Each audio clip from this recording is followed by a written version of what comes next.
Last night in Miami, the Marlins got a taste of why the Houston Astros have the best record in baseball. An early lead was wiped out. A Ulieski Gurriel grand slam did the trick, and the Astros got game one. This would be game two, Miami and Houston. Jose Altuve is in the house. Christian Yelich and the Fish trying to even the series. Hi, everybody. Rich Waltz along with Todd Hollinsworth. Welcome to Miami.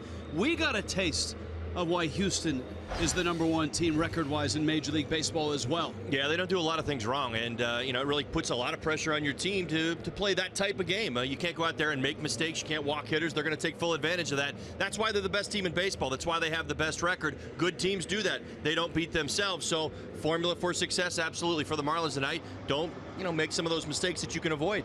Best team in baseball has maybe the best pitcher in baseball going tonight, Dallas Keuchel. As a result, Miami's lineup has a few tweaks to it because he is death on left-handed hitters. Yeah, lefties only have 4 hits against him this year. That's a 114 batting average against. So, unfortunately for the Marlins, one of their hottest hitters, Justin Bour, does not get the opportunity to be in that lineup tonight. He's really swinging the bat. But you know what? I had this happen to me a few times in my career. Protect the swing. You know what? Just give him a day off. It's against the left. You don't make too much out of it. But you know what? Dallas Keuchel, boy, he has been in a groove lately, and it's not a bad day to take off. And the timeline for Keuchel is this. Cy Young in 15. Shoulder didn't feel great last year, an average season. Guess what? Shoulder's great, and so is he again this year. Yeah, he has not lost. You see the record, 6-0.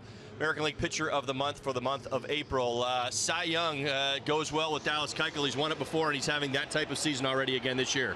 Marlins take aim at the Astros ace tonight, and we await your participation. That's right, it's emails and tweets. And our theme tonight is Best in Baseball. Who is the best team in baseball? Join the discussion with us, Astros and Fish. And Twitter Tuesday, and tonight the conversation is all about the best in baseball. Who are the hottest teams in both the American League and the National League? Tell us what you think. Send your tweets to @FoxMarlins. Your emails can go to foxmarlins@gmail.com. And don't forget to use tonight's hashtag #BestInBaseball. And the Marlins' opponent tonight, the Houston Astros, could certainly make the argument for being the best in baseball. They're 27-12. That is the best record in the league. Really a complete team. And for the National League, how about the Washington Nationals? Really an offensive powerhouse. For more on this topic, let's check in now with Craig Minervini and Jeff Conine. Guys, what do you think? Who is the best in baseball? All right, Niners, you take it first. Well, she stole my pick. She said about the Houston Astros, of course, with the best record right now. But the Washington Nationals, for me, in the National League East, unfortunately for the Miami Marlins, they're in the same division. But I think that team, top to bottom, is so deep. Pitching staff, offense, they got it all. I think that's the strongest team in baseball. And they haven't even pitched as well as they can. That's the scary part to me. I have to go with them as well. I'm not ruling out the World Series champs yet. Cubs haven't hit. They've pitched very well. They're hitting .236 as a team. They're better than that. So we'll see. But we'll throw it back to Jessica. I thought you were going to say the Oakland A's, Jessica, based on your because I have the green your outfit here tonight. Clever, very clever, Craig. Well, hopefully tonight the Marlins can give the Astros a run for their money. Coming up next, it is first pitch between the Marlins and the Astros in Game 2 of a 3-game series. Marlins looking to bounce back. It's Tom Kohler versus Dallas Keuchel, and it's Rich Waltz and Todd Hollinsworth on the call. Game 2 of a 3-game set in a tall order for the Fish. Emails and tweets tonight. And here are the Astros. Best start ever in Houston. Southwest brings you their starting lineup. Josh Reddick is up in the leadoff spot. Carlos Beltran in left field. Jose Altuve at second. Carlos Correa at shortstop. Brian McCann is back in there tonight. He hits fifth. Yuli Gurriel, the grand slam last night. The ever versatile and really good Marwin Gonzalez, riding a 10-game hit streak, is at third base. Former Marlin Jake Marisnick is in center. Dallas Keuchel hits ninth. On the mound for the Marlins, Tom Kohler. Think back to that last start, first time through the lineup. Absolutely dominant. That's what we're all hoping to see again. Struck out the first 4 batters he faced, struck out 5 of the first 9, used all of his pitches so well, and got into a really good rhythm. Now, that's what we're certainly hoping for. Tom Kohler, again, some of those issues, you see the final line there, 5 1/3 innings, 5 hits, 4 earned runs. that leadoff hitter is something he needs to really work on, bear down, and kind of get that guy. Miami defensively tonight with Keuchel on the mound. There's a few new names in there. Let's check out the Marlins defensively tonight. Ozuna, Yelich, and Stanton. That is your outfield of Vilas, Riddle, Gordon, and more around the infield. JT Realmuto will be doing the catching. Tom Kohler on the mound. More right-handed bats in the Marlins lineup. And so Tom Kohler against a lineup that was certainly shut down by Dan Straley for 5 innings and then erupted against Miami's bullpen. Josh Reddick, Tom Kohler, and a fastball is laced into center field for a base hit. Reddick hunting a first pitch fastball, got one.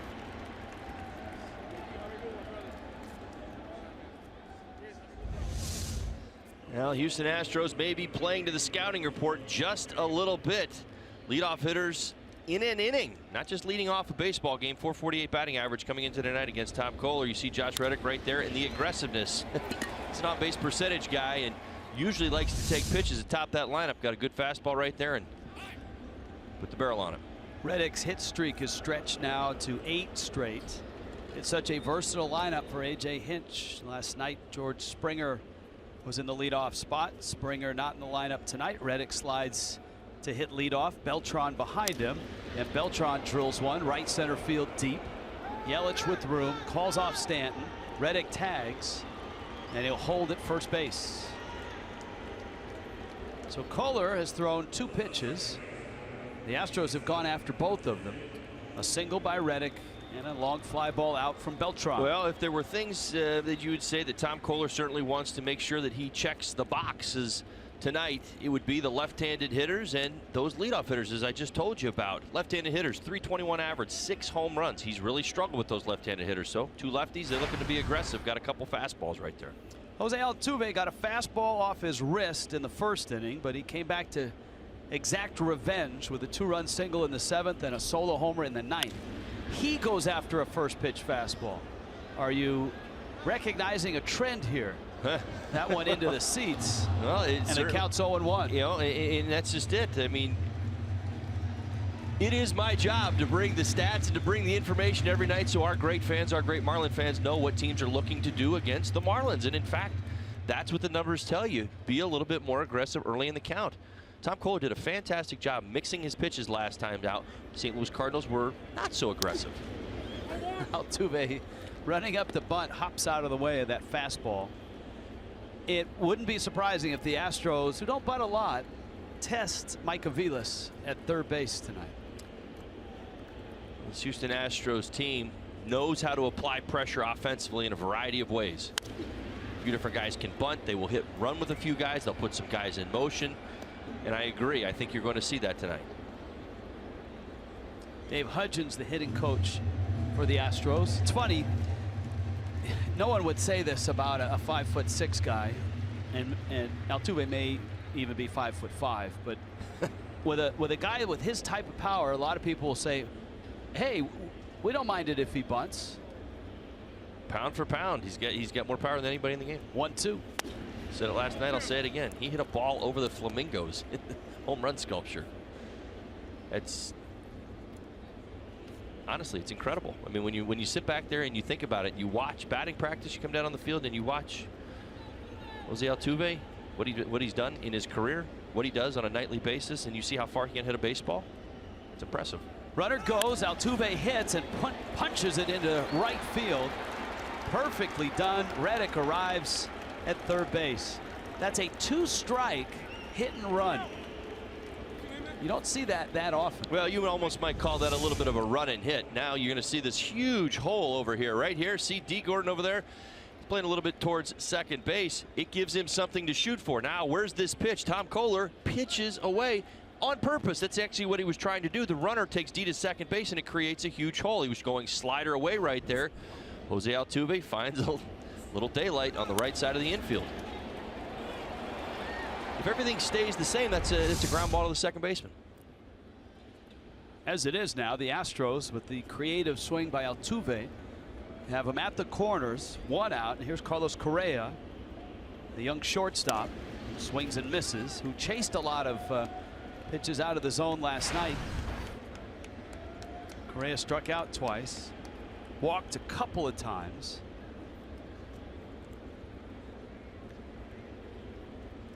Nice job by Tom Kohler going right back to that slider to get ahead.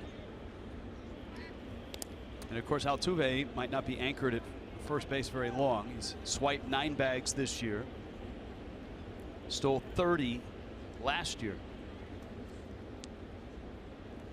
And there's the month of May that Correa is having. One of the biggest differences I've noticed in this Astros team from one year to the next is the freedom that I think they're playing with. And part of that is the Carlos Beltran effect or the Josh Reddick effect. And what I mean by that is when you're a young player, a lot of times you'll play not to make mistakes. You might be a really good athlete. You might be able to steal some bases, but you always maintain in the back of your mind, don't screw this up. Don't make a mistake. What you see with the Astros right now is they're not afraid to make a mistake. Into center, actually off the bag, and it rolls into center field. That's going to allow Altuve to get to third base. That ball was stroked hard. Correa an RBI single, and Houston has handed Dallas Keuchel a 1-0 lead and still threatening. Now this is a big curveball right there that stays at the top of the zone, drops in about the thigh. Correa stays through the middle, able to get it off the second base bag, redirect it into shallow left center field. That's going to allow Altuve to get all the way over to third base. And so the Astros pick up where they left off last night. Swinging the bat hot, hitting the ball hard, and scoring here in the first. McCann goes after a first pitch fastball as well, and he fouls that one off.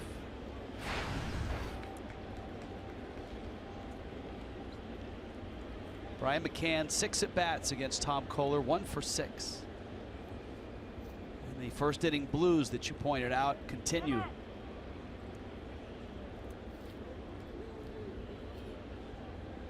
Correa the runner at first. Altuve over at third. Kohler misses away.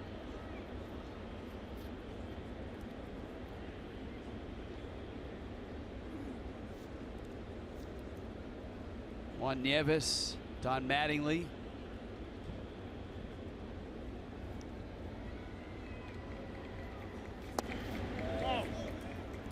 McCann lays off, and it's 2-1. Marlins have shifted for the former Yankee, and of course Marlin fans know him better as a former Brave. You can see Riddle has joined Gordon over on that right side.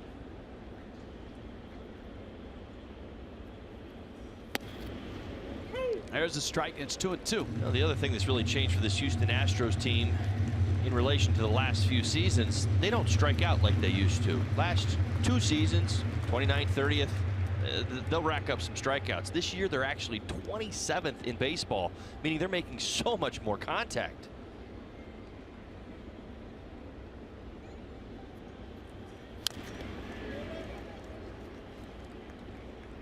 Count stays at 2-2.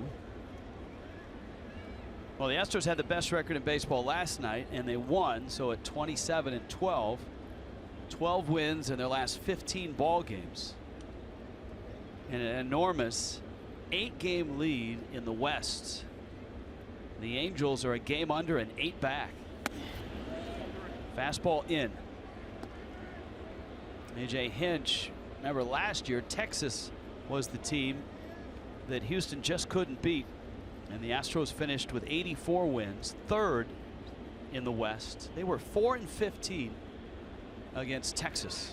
Well, this is a different season. This is a team on a mission. The Astros, you saw them standing atop the American League West, 17-6 against their own division this year.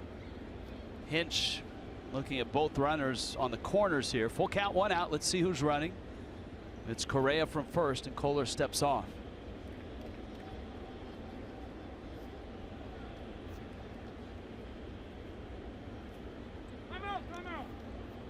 McCann a solid start. He's popped 6 homers already.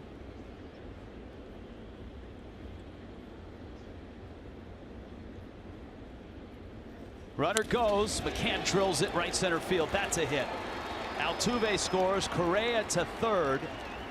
And Houston just keeps swapping spots. First and third, one out. First and third, one out. And first and third, one out. Well, this is going to be a breaking ball that Brian McCann gets. First in motion. You see it. It's off the outside. Brian McCann, one of the best pull hitters I ever played with. I'll tell you what, there's nothing he can't pull when he's thinking that way. And you see him get that barrel out and around that curveball right there and able to line it into right center field and to keep the merry-go-round going. In a lot of ways, a offensive philosophy. This is essentially what you want. You love the 3-run home runs, but this is applied pressure right now to Tom Kohler. He is feeling it with runners in scoring position. Every hitter right now. Kohler misses out. 18 pitches in. The Astros have a couple runs. And there's just one out. Gurriel, star in Cuba, second season in Houston. And of course, last night, a big moment with the bags loaded and a struggling Junichi Tazawa out there. And Gurriel lost it. That was an impressive at bat right there. That was a 2-1 pitch, waited. I mean, you could see the patience leading up to that moment. He was not going to chase the splitty. He wasn't going after a curveball. He was waiting for a first good fastball to take a healthy swing at, and that was the one right there. Takes a shot at the right side. And the count 2-1.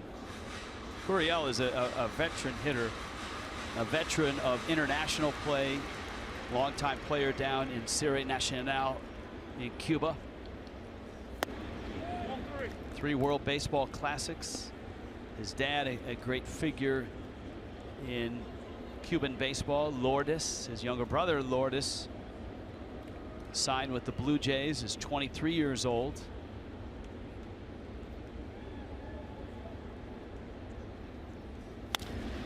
Gurriel to left field. Ozuna coming in. Runner tags. Ozuna got a good arm and holding at third is Correa. Back to first goes McCann. The fact that Ozuna had a head of steam coming forward probably helped Gary Pettis, the third base coach, make that decision. You're absolutely right, Rich. That's exactly what you're looking for. He prepares himself for this throw perfectly. Now, it's not a perfect throw, again, playing it through, but in order to send that runner right there, you're hoping that he either gets maybe a little bit too far underneath the ball or his steps are off just a bit. He was flawless on his preparation.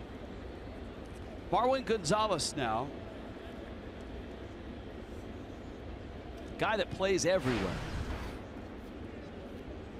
And wherever he plays quite well. He's got a 10-game hit streak.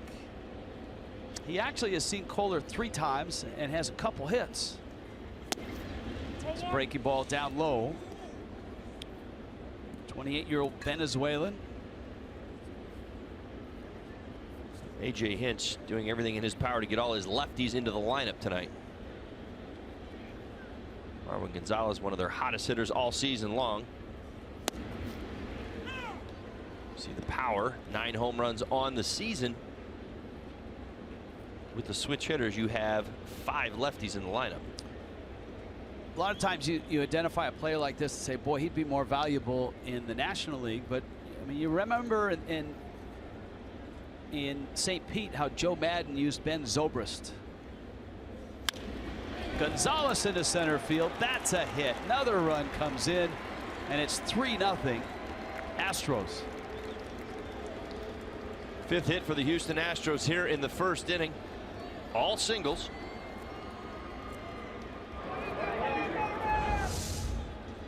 Result 3 runs.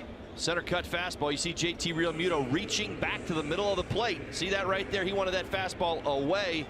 It misses out over the plate. One of the league's hottest hitters right there. Did not miss it.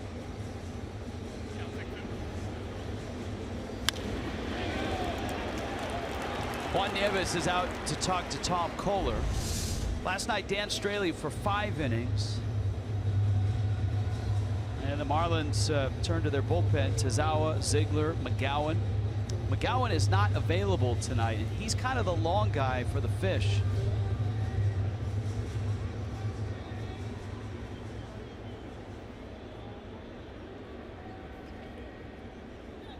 Jake Marisnick now was a Marlin for parts of 2 seasons, 2013, 2014. Marisnick, a valuable role player for Houston, a top-notch defender in the outfield, plays the heck out of center field. He can run. And he gets spot duty, gives guys off days. And you see him come in oftentimes in a double switch, or, well, look, in a double switch in a National League game like last night. In the American League, he'll come in simply as a defensive replacement, 8th or 9th inning. Breaking ball, strike, 2-1. Well, he's a defensive asset, big time, to this ball club. Consider what their outfield looks like. Carlos Beltran playing tonight in left field, for example. He can back him up. But the other thing that you realize is this: he's still young enough, and you're still hoping on his offense that maybe it gets a little bit better at some time. You can hold on to him as an organization when you maintain the depth that you have in your starters, and it allows him to be part of your organization. You like the player. You know his bat hasn't played at the big league level yet, but it buys you some time, and you hope that maybe he sponges off some of these veterans on this team and maybe gets that bat going just a little bit. You kind of reminds me of Kevin Kiermaier just a bit. Tampa Bay Rays. 2-2 foul tip into the glove of Real Muto. The Astros get 3 right out of the gate. Dallas Keuchel gets the ball next. D. Gordon here in the bottom of the first, getting ready to lead it off. Gordon followed by JT Real Muto. Christian Yelich is in the 3 spot. Marcell Ozuna cleanup. Giancarlo Stanton is in right. Justin Bour with Keuchel on the mound gives way to Tyler Moore. And Micah Vilas gets a start at third base in place of Derek Dietrich. JT Riddle last night with 3 hits, including his first career double. Tom Kohler slotted in the 9 spots. Well, there he is, Dallas Keuchel. You see the starts, already has 1 complete game on the season, 6-0 record, has not lost in his last 10 starts, 1.69 ERA. This is about ground balls and more ground balls. This is what he does best. You're going to see the fastball. You'll see the cutter tonight, the slider and the change. He mixes it, but one thing he does particularly well is he does not live above the knees.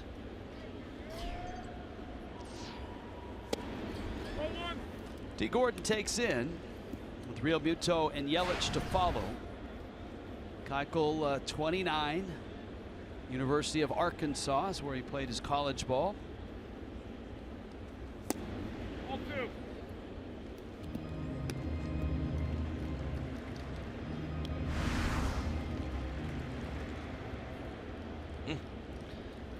That's where Dallas Keuchel lives. Going to live right there on those edges all night long. And a strike. Very deliberate to the bottom half of the strike zone.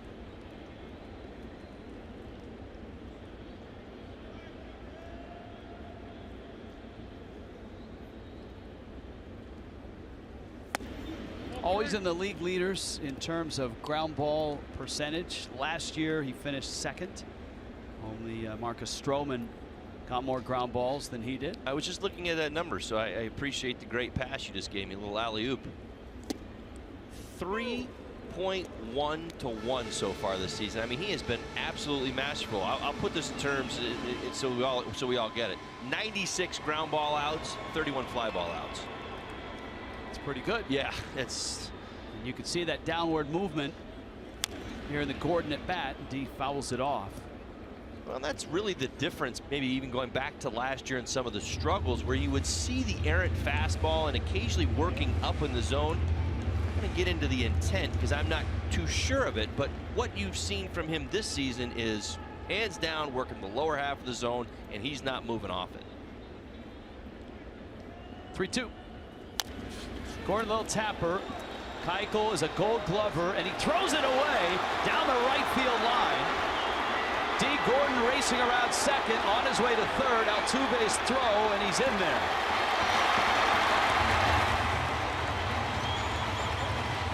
Well, you rarely see Keuchel make a mistake like that, but he gave Gurriel not much of a chance to make that play. Well, he has to go to the.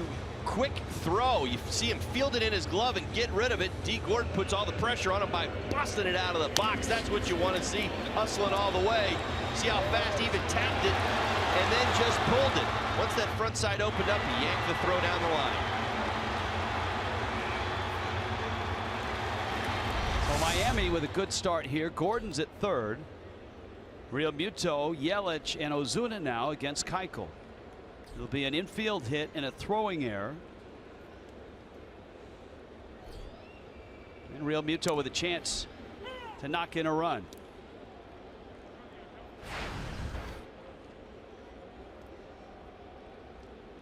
Dallas Keuchel is out of Tulsa, Oklahoma.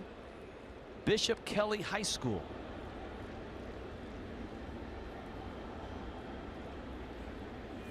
He's a few years older than Real Muto. JT saw him pitch when he was in middle school. Saw him pitch against the high school that JT would end up going to in Midwest City, Oklahoma. Willing to bet he didn't have the beard back then. Probably not. Breaking ball hit hard into left field for a hit, and Real Muto gives Miami a run, and it's 3-1.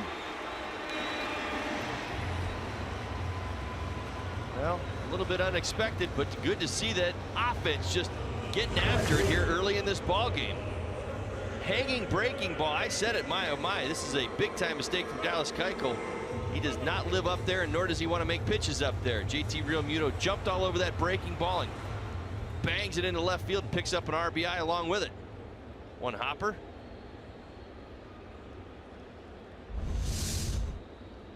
So Miami has 2 hits against Keuchel, and that's the first run allowed in the first inning for Keuchel this year. How about that? Well, it's not surprising when you get into his numbers. I mean, it's simply put, he's just been that dominant.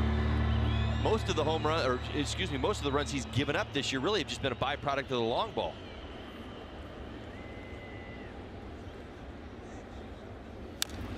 Before the Gordon at bat, left-handed hitters against Keuchel this year were 4 for 35, and that's why Don Mattingly took some of the lefty bats out of the lineup. But Gordon remains, Yelich remains, and JT Riddle remain. Now Gordon's hit a little 20-foot dribbler out in front of home plate.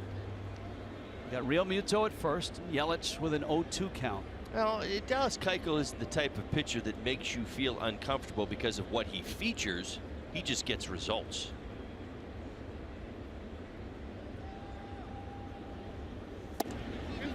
In that natural cut on that fastball into lefties. Look at that. Lefties hitting 114.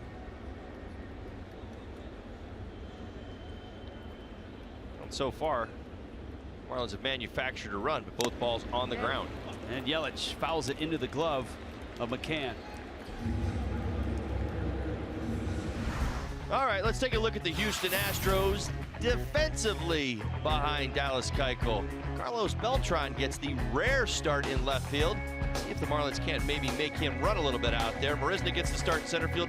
Josh Reddick over and right. Gonzalez, Correa, Altuve, and Gurriel. Brian McCann behind the plate for Dallas Keuchel.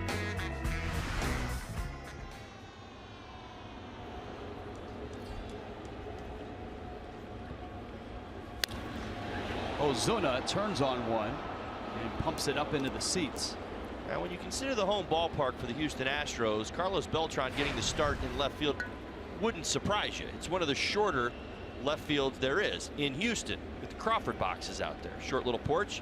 They can hide him over there and let the center fielder do a lot of the heavy lifting out there. So 8th game tonight in left field, 6th start.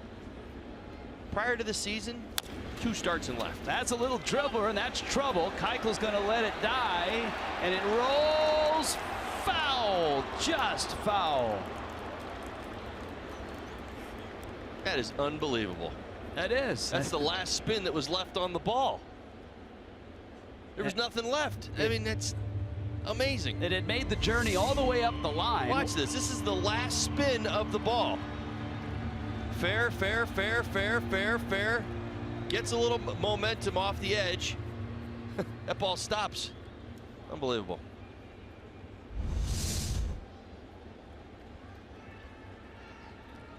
And so Ozuna back at home plate with a count 0-2.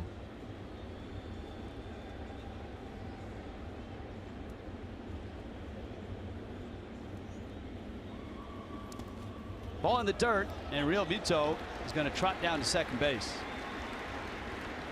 Guys just don't run against Keuchel. He has such a quick delivery to the plate.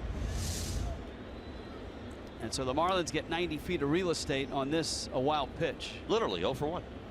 Right. Nobody's stolen a base against Dallas Keuchel this season. In fact, only one person's even tried. Here's the amazing thing about Keuchel in the running game. Look, he's a Gold Glover. He's won 3 consecutive Gold Gloves. People don't run on him much at all. He's never picked a runner off in the big leagues. 1-2.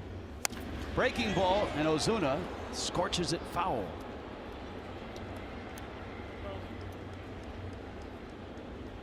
We will get to our emails and tweets once we get out of this first inning, get into the second.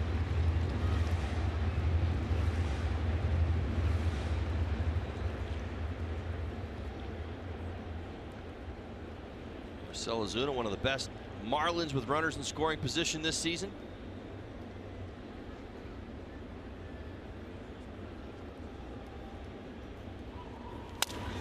Goes after an outside pitch, rolls it up the middle. Correa to first, in the dirt, and he's safe. Hustling all the way, Ozuna beats it, and that'll be a base hit.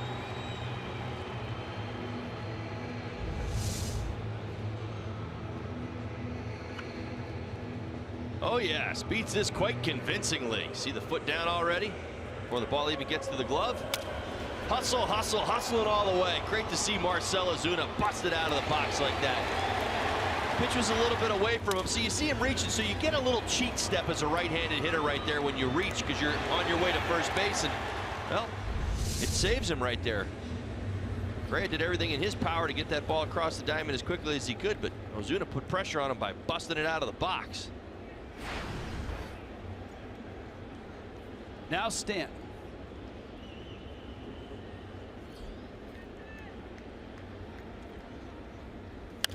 Stanton, a one-hopper to first, out to second, it's thrown away there, and everybody is safe. Gurriel's throw, there was a log jam at second. It ended up being Altuve at the bag because of the shift for Stanton, but Correa was there as well. Well, Marwin Gonzalez kind of checks the runner in third, then decides, you know what, we got a shot at turning 2. You got Correa and Altuve both at second base, but it doesn't matter. It's a tough throw, and it's off the bag. Right there, takes him all the way off the bag. It's Gurriel over there, and everybody's safe. This is uncharacteristic of the Houston Astros. But the Marlins have 2 runs back. It's an E3 on the throw. And you would think an RBI. Here's Moore now. Well, the Marlins getting Moore's bat in the lineup against the lefty.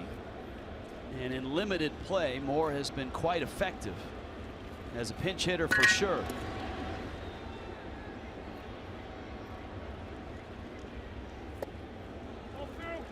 Two and 0. All right, before this goes any further, AutoNation scouting report. Let's get it out there as quickly as possible, living on the edges. Well, we've talked about it already. Just at the strike zone or just outside that strike zone, 100% at the knees. That's where he wants to operate. Routinely in the top 5, throwing the first pitches just off the outside corner. That's where he wants to go most of the time. Popped up foul and out of play. Throw number 2 in there is he's your Cy Young from 2015 and certainly pitching like it this year. And the last key, number 57. Honor when he was in the minor leagues. I thought this was a really cool nugget here. Wore number 57. It was given to him because of Darryl Kyle, and they saw a lot of in Dallas Keuchel, who by the way has the exact same initials as Darryl Kyle in him, so they gave him that number 57. Now, he does not wear that at the big league level. That is not a possibility. 2-1 pitch. Moore rolls it out to Altuve, flips it. Correa across the bag, turns it, and the Astros are out of the inning, but Keuchel gives up 2, and the Marlins are within 1. That was an adventurous first inning. In the first inning, here the second. Got the old school Astros look. Not the tall boy, but the that star and the orange and the red and the navy. Bringing back, you mentioned Darryl Kyle, the late Darryl Kyle, but there's some great Astro memories. The Houston Astros have been around ever since they arrived as the Colt 45s. And they've not won a world championship, although Sports Illustrated back in 2014 with George Springer on the cover said the 2017 world champions. And a lot of people laughed. Well, it's 2017 and they have the best record in baseball. Well, still a lot to be accomplished. A lot of work to do, a lot of going on, but off to a fantastic start. That is undeniable. Looked like one of the most complete teams in all of baseball right now. Other than that last inning, we witnessed 2 errors. Good breaking ball. Kohler strikes out Keuchel. And that's the second strikeout for Tom Kohler. The Astros banged out 5 hits, all singles, and scored 3 times in the first. And here is Josh Reddick, who hit the first pitch that he saw for a base hit.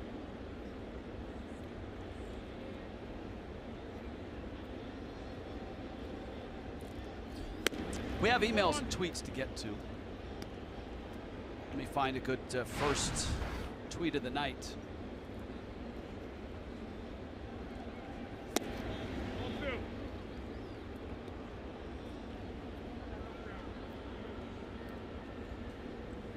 Hashtag best in baseball. Theme tonight. You don't have to participate in the theme. You can send us an email on anything. But we're curious to know who you think the best team is in baseball. A lot of Cubs tweets already.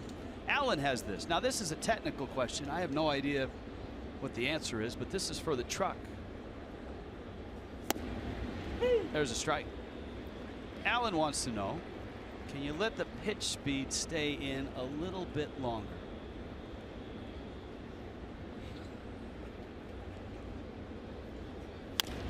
Alan, the answer from the truck is right now they are efforting and working on it. So we'll give it our best shot.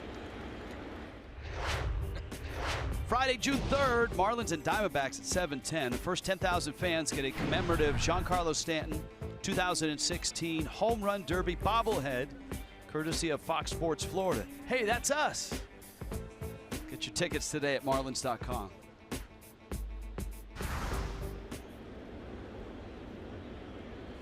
Beltran now. Beltran a fly ball out back in the first.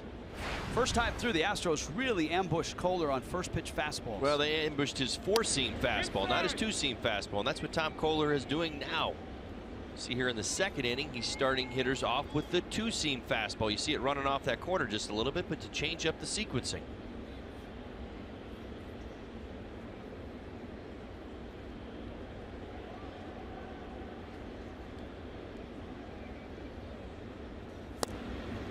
Kevin has a tweet. I'm curious to know how many times this team shows up on this list tonight. His best team in the American League, the Astros. His best team in the National League, Cubs.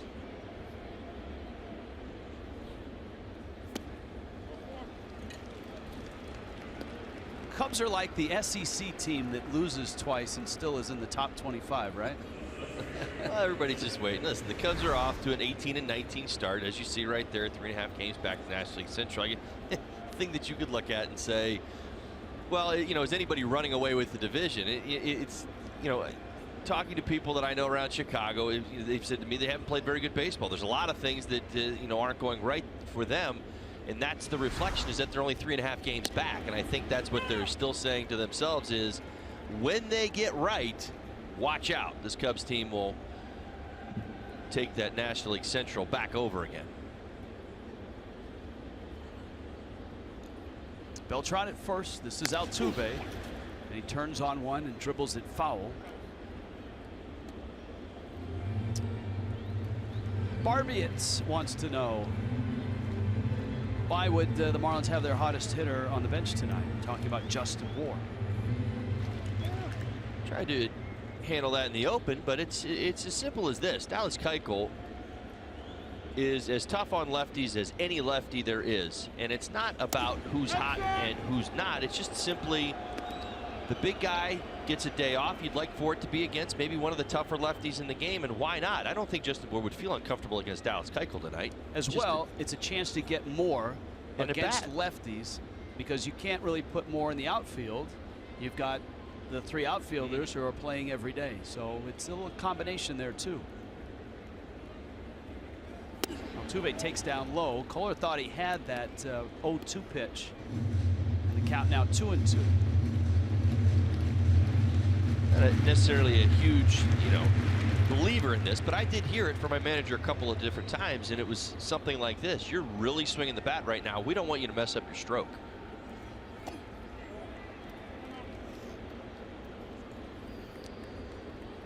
This note, technically, we've added a 2.5 seconds to the pitch speed staying on the Fox box in the lower right corner. So you ask, and our crack staff in the truck delivers. Can I put in a request to the staff in the truck? For what? A cold pepperoni drink? pizza. Yeah. No? No.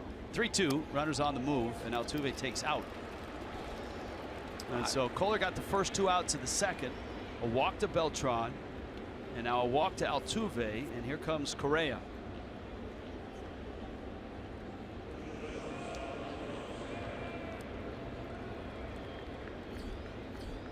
And I think this is a pretty good example of how relentless this Astros lineup is. There's no breaks. Pitched very carefully to Carlos Beltran, obviously Altuve. Well, Correa was among the parade of singlers, if that's a word, in the first. We'll make it one. Hitting a sharp line drive for a hit, knock in a run.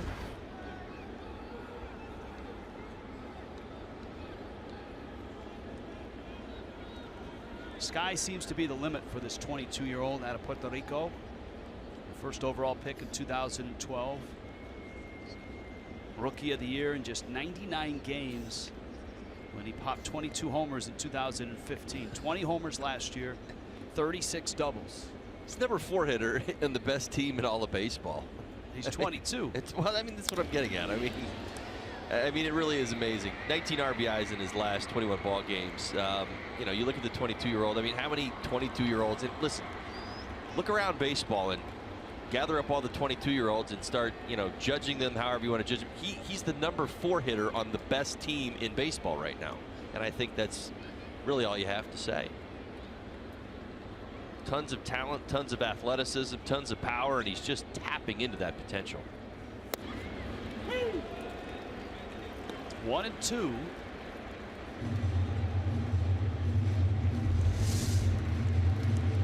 Nice job right there by Tom Kohler, finding that outside corner. Pitcher's pitch. Big spot right here with runners on first and second. Marlins just scored a couple runs in the bottom of the inning.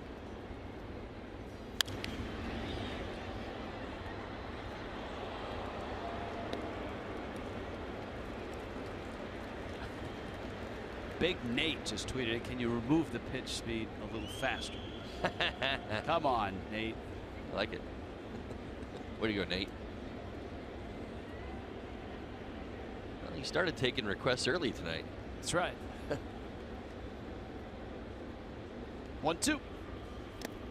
The dirt. So this had the makings of a quick inning, but now, and remember, it's only the top of the second. Kohler's pitch total has crossed the 50 pitch threshold and is climbing right now at 53. Well, this is the newfound pressure that this Astros lineup applies. You can go back to last year and start to find examples of this, but this is what they do. It's not just about the long ball. They apply pressure in lots of different ways.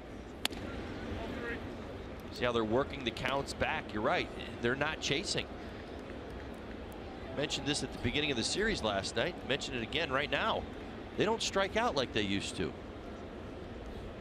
Well, in order to become that with the same group of players, it's not just as simple as bringing, veterans in and talking about how you're going to do it. You actually have to go out there and execute it, and they are. Runners on the move, fastball's up. Kohler has walked the bases loaded here. After 2 are out, Beltran, Altuve, and Correa. Now he has to tangle with Brian McCann. And that's one, if you sat down with Don Mattingly and Juan Nieves and told them, aside from wins and losses, there's one stat you could manipulate and wipe out or reduce, it would be walks allowed. Yeah. And that has been a problem from the get-go for a team that has walked more than any other. Well, especially on the collective level, when you see that big number. Of course, you break it down to the individuals who are having issues with their command, but when you look at it, you recognize that the Marlins are that team at the top who are walking the most hitters. It is to be discussed. It's got to kind of get back under control. So it's Kohler and McCann trying to keep it at 3-2. McCann, right center field, hit well. Stanton after it. Stanton dives and he doesn't get it, and it's all the way to the track. 3 runs will score. All 3 walks come across, and the Astros lead it 6-2.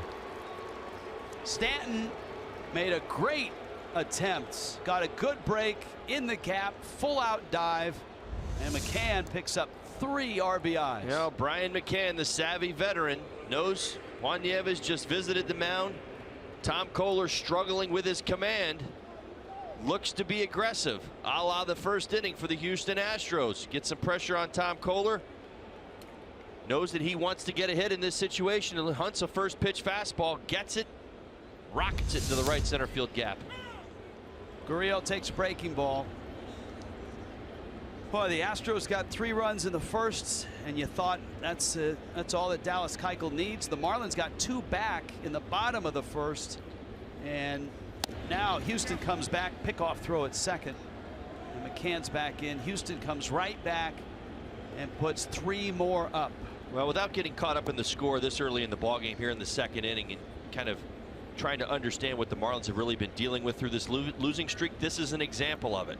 They bounced back against Dallas Keuchel, were able to score a couple of runs, get something going. This is really where you needed that shutdown inning, that quick in and out, get the Marlins offense back in the dugout and rolling again, and unfortunately unable to do that.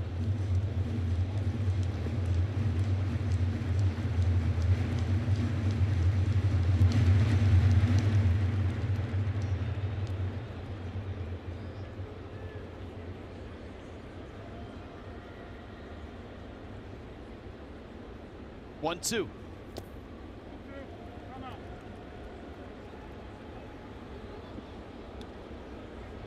And remember, the Marlins' long man for most of the season is now in the rotation. Jose Urena. Probably next up on that list, Dustin McGowan, and he threw a couple innings last night. It's probably not available. Kohler has already hit 60 pitches here.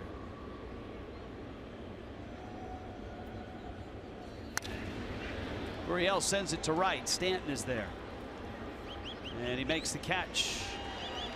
Houston increases their lead, and it's 6-2. This copyrighted telecast presented by the Marlins may not be reproduced or retransmitted in any form. Accounts and descriptions of the game may not be disseminated without the express written consent of the Miami Marlins. Billy, in case you haven't noticed, wherever the pretty girls are, that's where Billy the Marlin is swimming. Mike Aviles. Look at that. Even selfies. It's a little cumbersome with the bill, but Billy makes it work. Dallas Keuchel in the first. Couple of errors, including one from Keuchel. Miami had 3 hits. Got 2 runs. Aviles getting the start against the lefty. He is 2 for 7 in his career. That one ran off, and it's 2-1. Some good history there. A couple of hits. Aviles against him. We have a lot of tweets about the Fox Tracks, our strike tracking system. Keuchel has it. Flip on a first.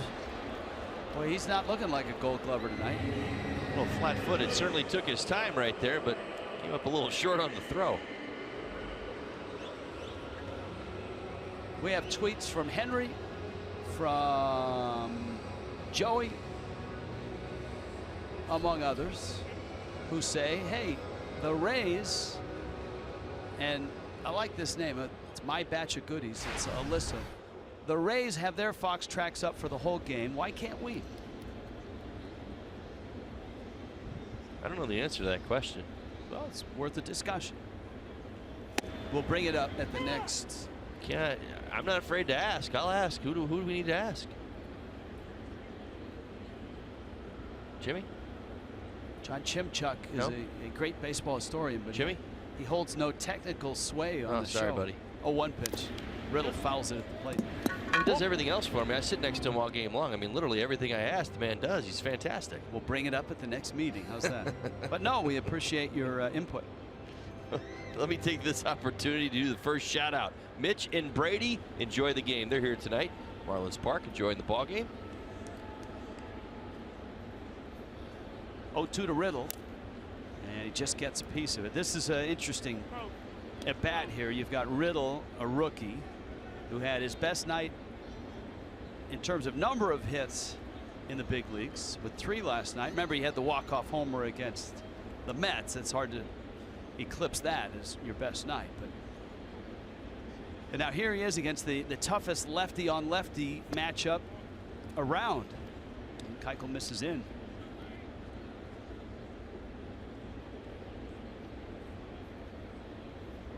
Kohler's on deck. Go into this at bat, go into this game, and try to surprise some people. Numbers are going to tell you one thing, but you have an opportunity to do something great. That's what I used to always think, especially guys who had my number. And I used to always think, well, nobody's expecting you to do anything tonight. This guy is good against lefties, or he's got one of the best fastballs in the game.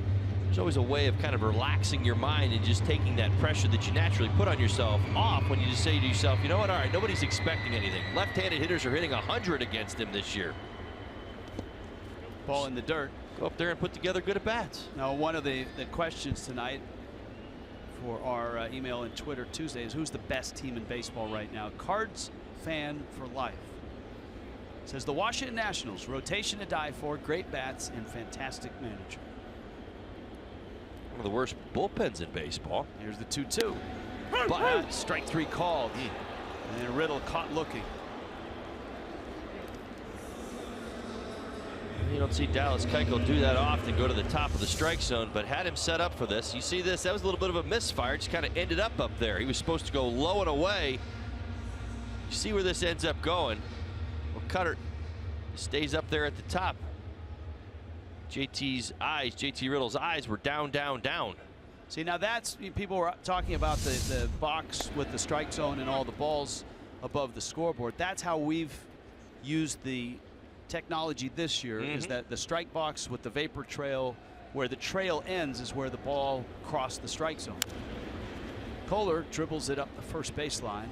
Count is 1 ball and 1 strike. So Washington Nationals, yeah, the bullpen is an issue. Other than that, though, it looks like Bryce Harper is back to being an MVP. The rotation is very, very good. I like the manager a lot. You played for Dusty. Dusty. Very big fan, friend of mine. Let's see how Keuchel does on this one. This one he gets there. 6-2 Houston. Well, follow along, kids. Yoenis Cespedes could start a running program this week. Freddie Freeman stays hot, 14 home runs. That's up in Toronto.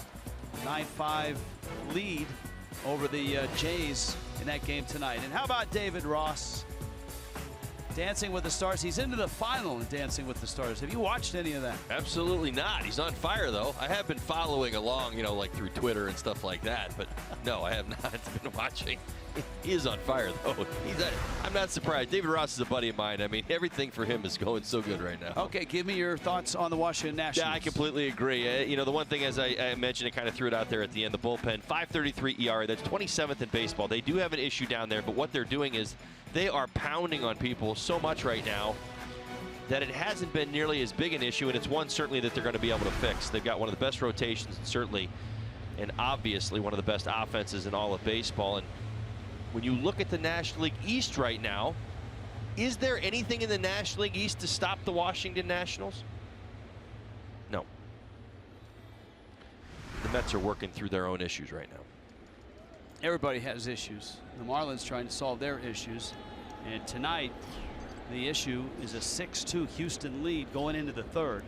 Astros have hung 3 in the first and 3 more in the second. And Kohler misses outside. Marwin Gonzalez, Jake Marisnick, and then Dallas Keuchel, 7, 8, 9.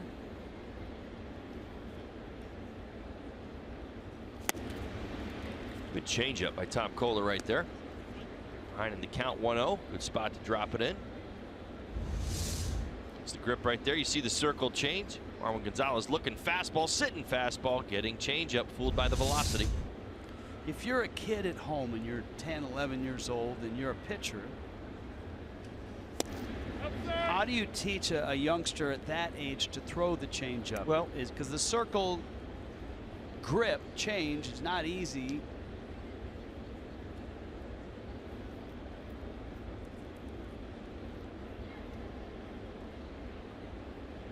Here's a 2-1.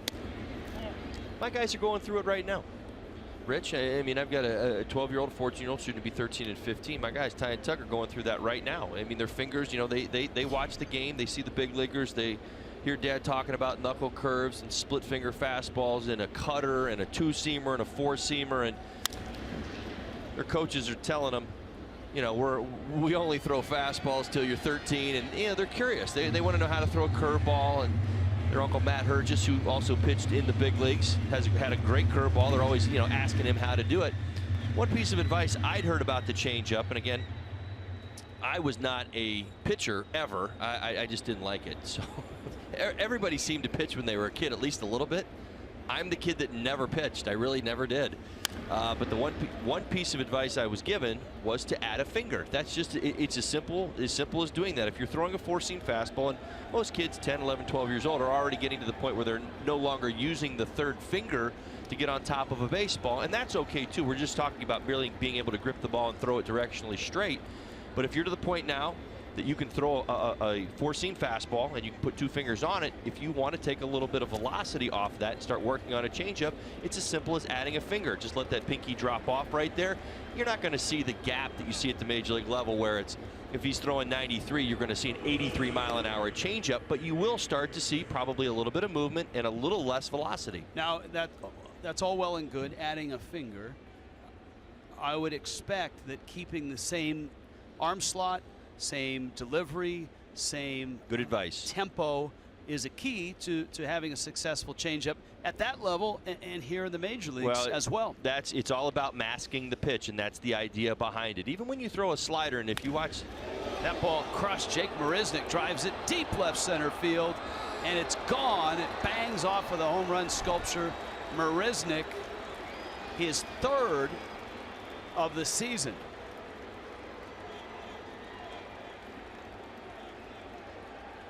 And it is 8-2 Houston.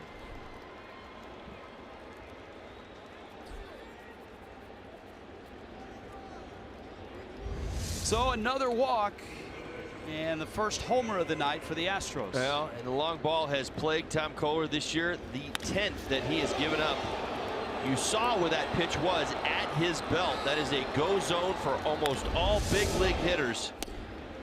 Out over the plate at the belt is going to get hit hard regularly, and Marisnick right there jumped all over it.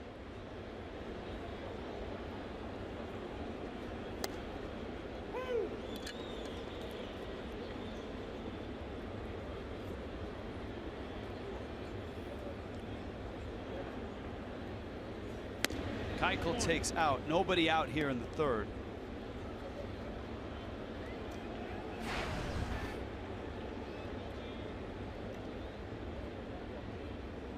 2 home runs last night, Altuve and Gurriel. Marisnick tonight, 7 hits, 4 walks, and all 4 walks have scored. All 4 walks have scored tonight against Tom Kohler. Well, anybody who's taken the mound for the Marlins in this series, other than Dan Straley, has been touched up. 15 runs, 14 hits in the last 6 1/3 innings.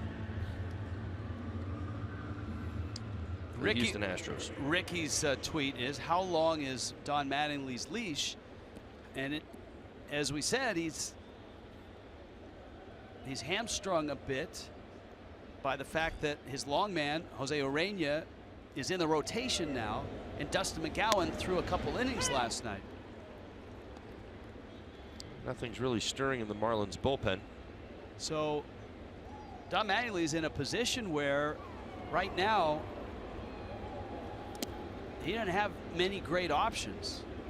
He's got a game tomorrow. There's no off day for the Marlins until next Monday. They play tomorrow against Houston, fly after the game, and open up a 4-game series against the Dodgers on Thursday night. So it's a good question, and how long is the leash? But at this point, if you burn through your bullpen, you affect Wednesday and Thursday and maybe even Friday. Now tomorrow we're on the air at 11:30. It's Lance McCullers and Jose Urena. 1-2 to Josh Reddick, who is 1 for 2. When it's the 3rd inning and it's your 3rd at bat, you know your team's having a good night. Reddick is up there for the 3rd time. Count stays 1-2. Alex with a tweet. Best in baseball. The Brewers. It's got the Brewers in there. Got power, good contact hitters, rotation, not bad. Not great, but not bad. Not bad. And you know, I would add this. Good point. I certainly wouldn't argue it to this point in the season. But a lot of times what happens, and even with our list tonight, we've got some great teams up there on that list, is the fact that, you know, word gets out when you really start to play good baseball. Reddick drives it left field, sending Ozuna back. He makes the catch. Got to put everybody on point. Teams around the league that you're bringing it this year, that you've got a good team and things are going your way. You start to see a little different approach, maybe that 2nd or 3rd time through a team or you know, against your opposition. Keeping an eye on them, but asking for a little bit more time. Here is Beltran, who was flied out and walked. Beltran continues to add to some pretty impressive totals in terms of overall career numbers. Only been an All-Star 9 times. Been to 6 postseasons. Gold Gloves, got 3 of them. This is his 20th year in the big leagues. And he still has that sweet swing. Stanton runs in and snares the line drive. But the Astros put 2 more up on a Jake Marisnick home run. 20 tickets can be used in May and June, and they're all on your smartphone. The Marlins Ballpark Pass. Get your 4 tickets. The Major League All-Star Fan Fest in July. Some restrictions apply. Ballpark Pass, $199, 20 tickets. Use them in May and June, and they get you 4 to Major League Baseball's All-Star Fan Fest. Rich Waltz, Todd Hollinsworth, Craig Minervini, Jessica Blaylock on email and Twitter Tuesday, and the Astros have jumped the Marlins. Gord takes a fastball for a strike.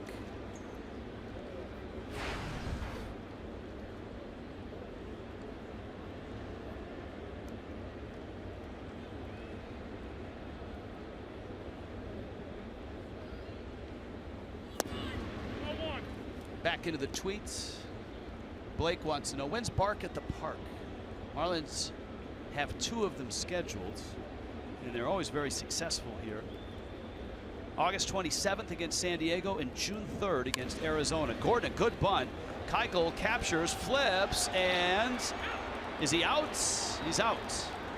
Gurriel made the catch. A delayed call by DJ Rayburn, the first base umpire. I think he wanted to just make sure that Gurriel's foot was on the bag. Well, some fancy glove work from Dallas Keuchel. Good idea by D. Gordon.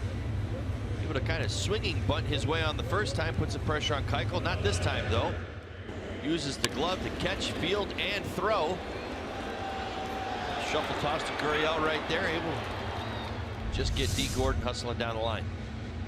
Let's check in with Craig Minervini. Craig? Well, Rich, Keuchel has not shown great leather so far in this game. He did certainly on that play. Good footwork, too. But he has won 3 Gold Gloves in a row. Maybe it dates back to the mid-90s. Dallas grew up with the son of Charlie O'Brien, the former Braves catcher, and Greg Maddis's catchers. You see the base hit by JT Realmuto. And Maddox, he got a chance to meet in the mid-90s. Won a record 18 Gold Gloves as the great fielding pitcher for mostly the Atlanta Braves. Now, you saw Keuchel not only with the glove, as you see there, getting one of his Gold Gloves, but he moves well on the field and on the dance floor as he won the Dancing with the Stros charity event. First time they held that back in 2013. You were talking about David Ross. Maybe Keuchel in the offseason, guys. I like that. It's a nice title for the event, Dancing with the Stros. I like it.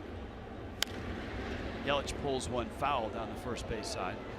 By the way, just to go back to that note on Bark at the Park, we told you June 3rd against Arizona, August 27th against San Diego. Both are Saturdays. And yes, there was a tweet about the Stanton bobblehead. That is a Saturday night, June 3rd, for the Stanton bobblehead, the All-Star Home Run 2016 version of the bobblehead. Just to make sure we're clear.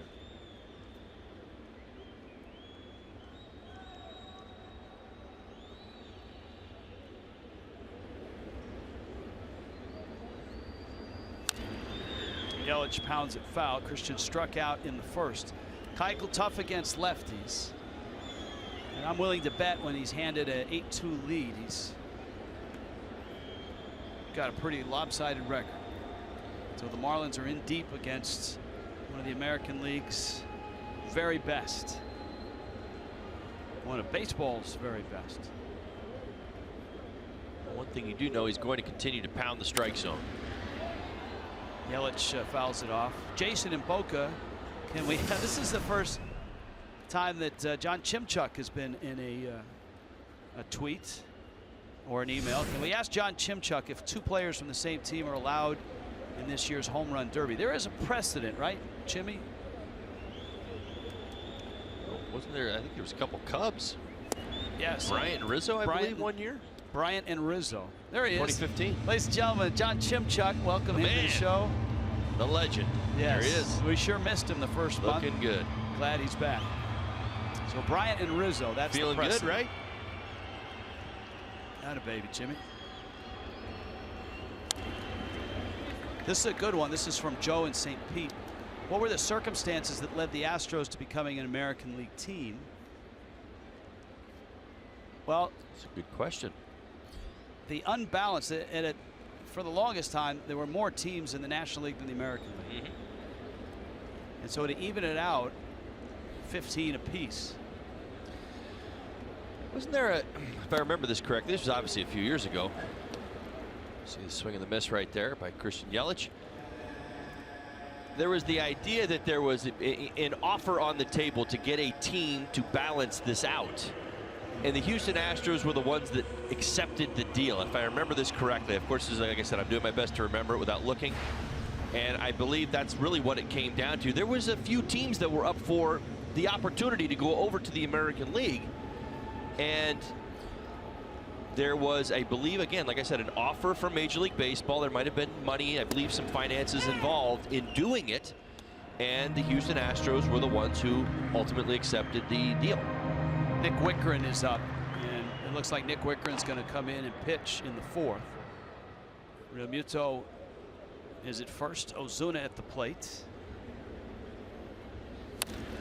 Little tapper. Keuchel has been tested a lot on this, and he throws a strike there to first, and Miami's done in the 3rd.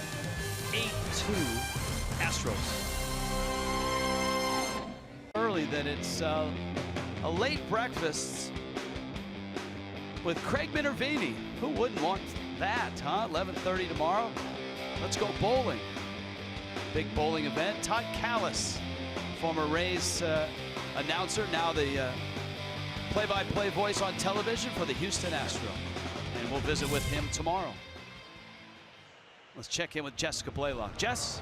Hey, Rich, now that we are a quarter of a way through the season, FoxSports.com has posted an article with its power rankings for all 30 teams in Major League Baseball. And no surprise here, the Houston Astros come in with that #1 spot. They have the best record in the league at 27-12. Right behind them are the Nationals, followed by the Yankees, Orioles, and the 5th best team in the league, well, that would be the Cardinals, who have been hot lately. Our theme tonight is Best in Baseball. Tell us who you think the hottest teams are in the MLB. Send your tweets to @FoxMarlins. Your emails can go to foxmarlins.com and use that hashtag Best in Baseball. Guys? All right, thank you. This is Nick Whitgren, takes over for Tom Kohler. 3 innings for Kohler. He gave up 8 runs on 7 hits.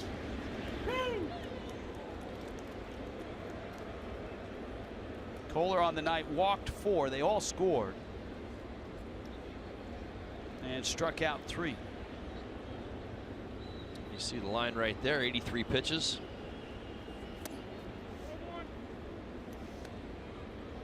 And so Whitgren is the first out of the pen. Altuve has singled and has walked. Hey, Altuve's wearing the arm guard, and as well he should. He got popped up in that left arm yesterday. It actually glanced off the wrist area, but you can see he's actually wearing it outside of his jersey. He's the rookie at wearing the arm guard. Yeah, it's like he wants to make sure it's a target. Look. Well, he didn't have it on yesterday, so I mean, there you go. 2-2. Aviles across the diamond. All right, we're talking best in baseball. Obviously, the Astros have the best record. A.J. Hinch has done a really nice job. 3 things you need to know about the Astros. 590 total bases. Just about every offensive category, they're either first or second. Runs scored, batting average.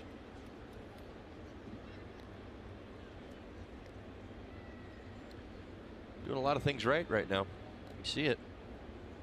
Here's Correa, and he takes a strike. Just to finish the thought on the question as to why the Astros moved over between the 2012-2013 season. Remember, baseball added an extra wild card, and that had a lot to do with it. They wanted, Major League Baseball wanted 15 teams in each. The ripple effect of that, a couple of things. Number one, where do you put them? They're not necessarily in the West in a geographic place, but the Rangers were already in the West, so that gave them a natural rival in their division. And since they were changing ownership at that time, they were able to kind of weave the whole thing together nicely. The other ripple was this: because there were 15 teams in each league, now you had to have an interleague game just about every day to make the schedule work. You do.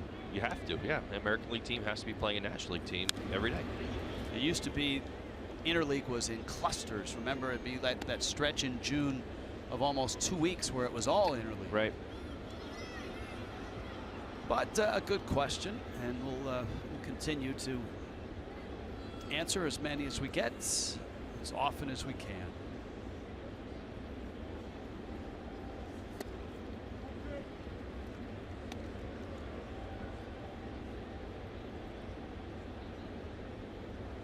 Whitgren with a 2-2 count on Carlos Correa.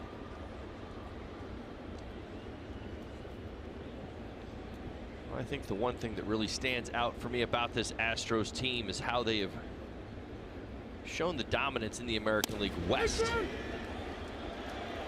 Mentioned a little bit earlier, 17-6 against their own division, the American League West. See him dial up that fastball, that low corner. Correa give up on it right there, and Whitgren makes his pitch. Nicely done.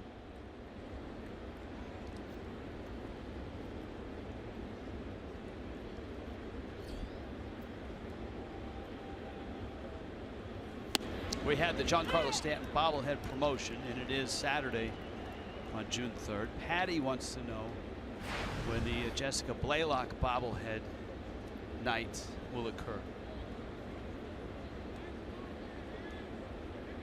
That's still in the development stages.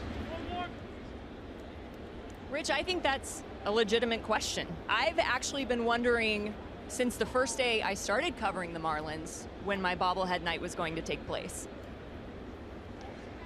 Well, look, now people are catching on to that, so maybe the groundswell will force. Well, let's be honest though. For anyone to have a bobblehead, first a sponsor has to come forward. So we need to find a sponsor for your bobblehead, and then you're in. I'm gonna guess it's gonna be some type of ice cream or chocolate company. Or maybe like a Petco or PetSmart, because that's of you true. And your great dog Lemon, who I'm sure will be here at Bark in the Park. Yes, she will, and the newest addition to the Blaylock family, Chester Copperpot. So I will have 2 pups with me at Bark at the Park. I want my bobblehead to be me and my dogs. I'm fine with admitting that. Hey, look, don't beg. Just what you tell Chester, whatever his name is. Don't beg.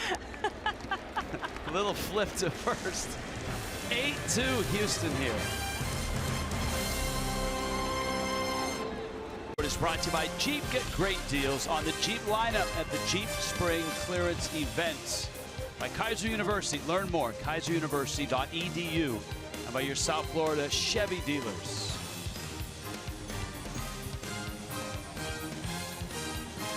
8-2 Houston on top, and the Astros jumped the Marlins from the very start. 3 runs in the first, 3 runs in the second, 2 more in the third. Giancarlo Stanton second at bat against Dallas Keuchel. And the fastball catches the corner. Tyler Moore, Mike Aviles will follow. The Fish have 2 runs on 4 hits against Keuchel.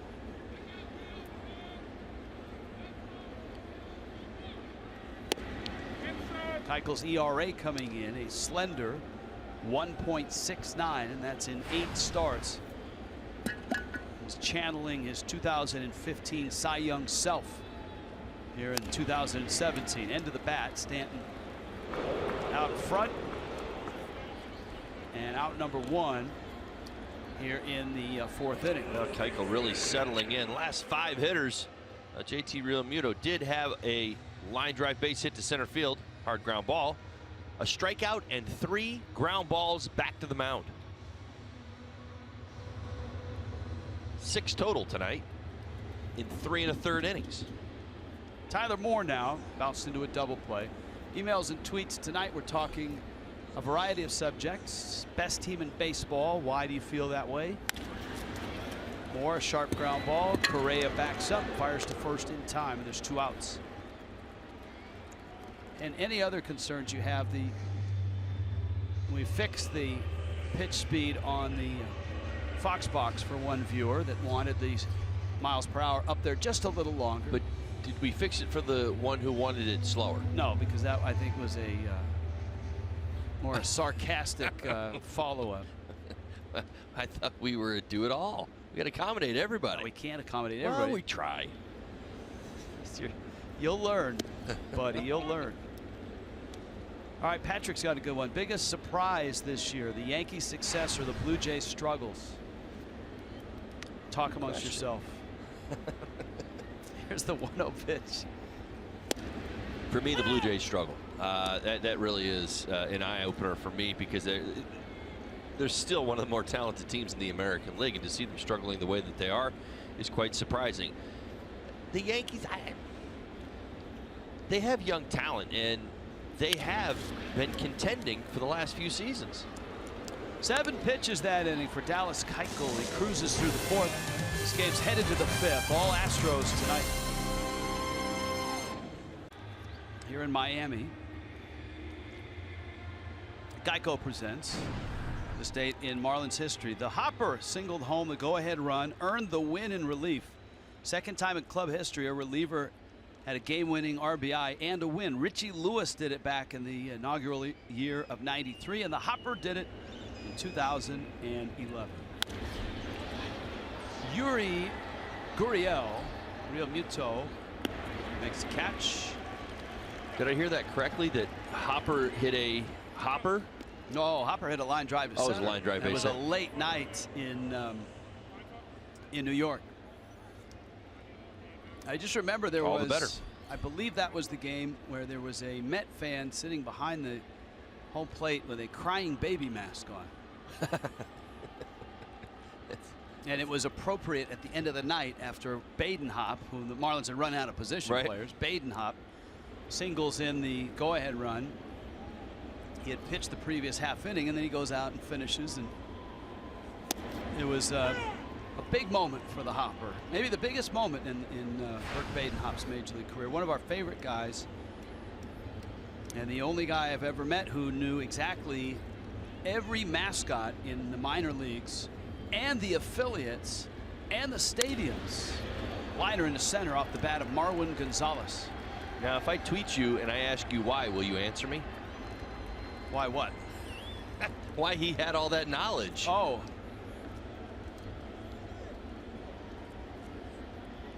It was part of a minor league initiation. He had to know every team. How about that? And I'm telling you, he went to Bowling Green. He could sing the Bowling Green fight song for you. He was just one of those guys that had an incredible memory. Well, you knew there had to be a reason why he had all that stored in the memory banks. Right. I mean, we felt initially that it was just because he was this legendary guy known as the Hopper.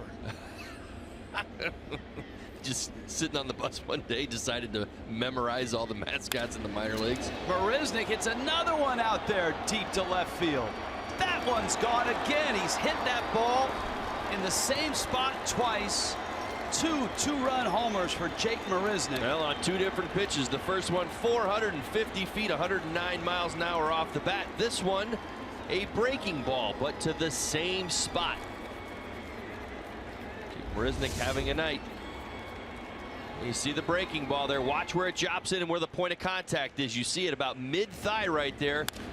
Extension out in front of it. Just as he did with the fastball his first time, he does with the breaking ball the second time.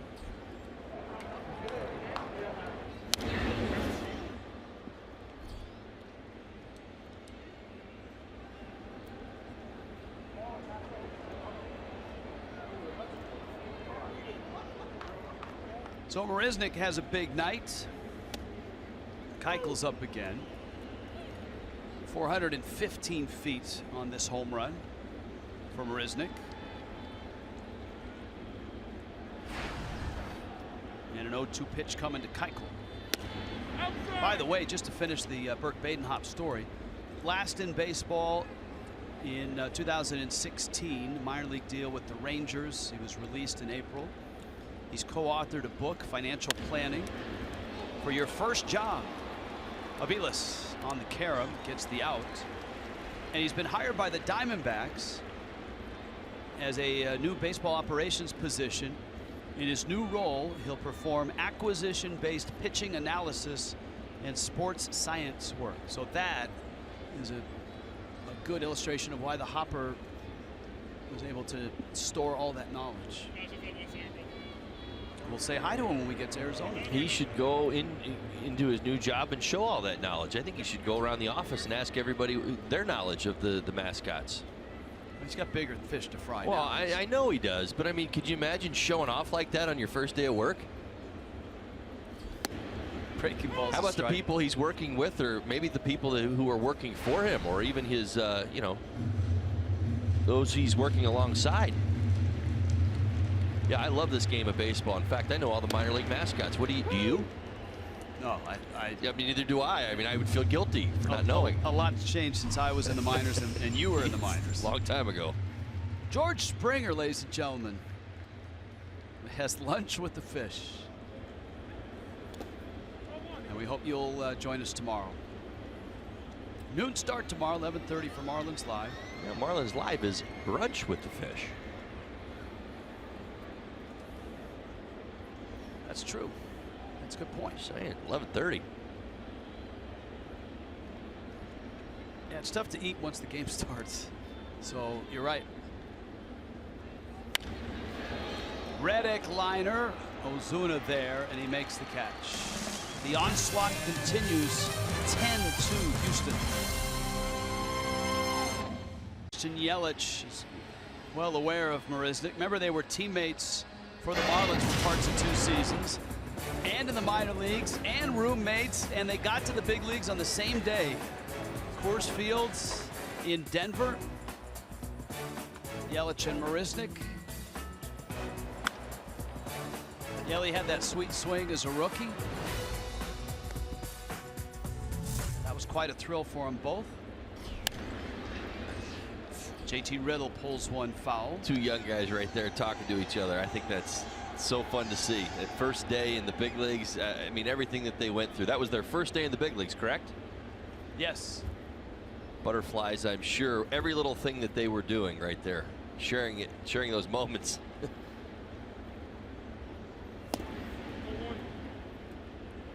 Marisnick came in that Blue Jay trade, the big one between 12 and 13. And the Marlins sent him to Houston.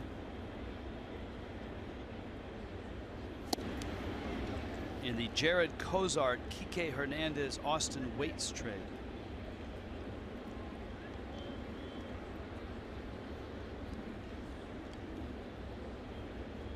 JT Riddle is 0 for 1.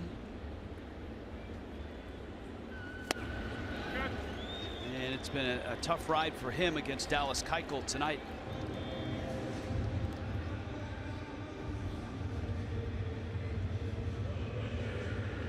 Keuchel certainly has hit his stride.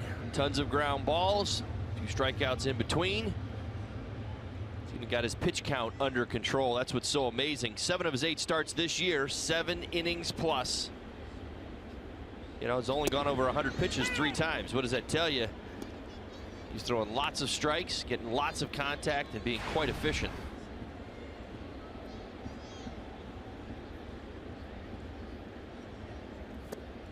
Nick Wickren up. Wickren takes outside.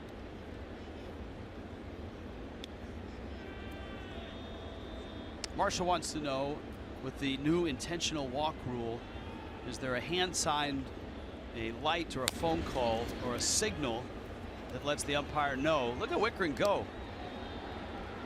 Motoring down that first base line, narrowly missing a base hit. Almost beating that out. Hustling all the way. Keuchel has had a comebacker every inning. I believe that's his 7th of the game.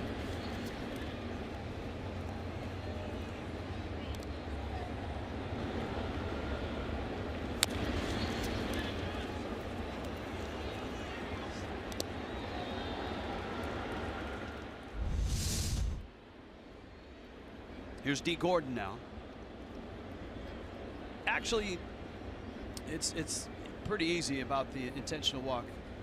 Manager yells at the home plate umpire, puts 4 fingers up, and that's it. That's not an official, but I think everyone kind of goes with 4 fingers.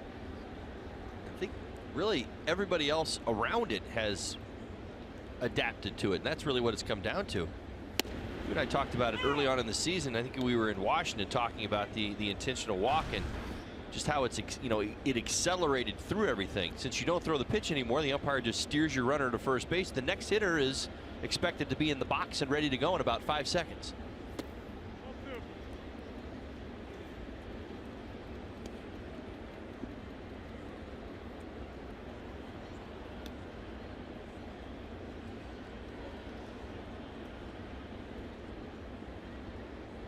Luke wants to know if there'll be a Justin Bour bobble belly rather than a bobblehead. Alex wants to know who you think's a better power hitter, Thames, Judge, or Zimmerman right now.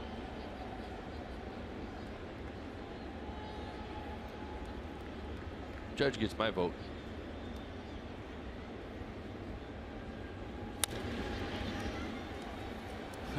Gurriel went a long way. He was out of position, and Gordon is called out. Marlins are going to look at that one. Astros first baseman Yuli Gurriel went a little too far. Altuve just had to get it over, and he's out. Looked like the foot was on the bag and the ball got to the interior of the glove in time. That's the way the night has gone for Miami. It's 10-2 Houston.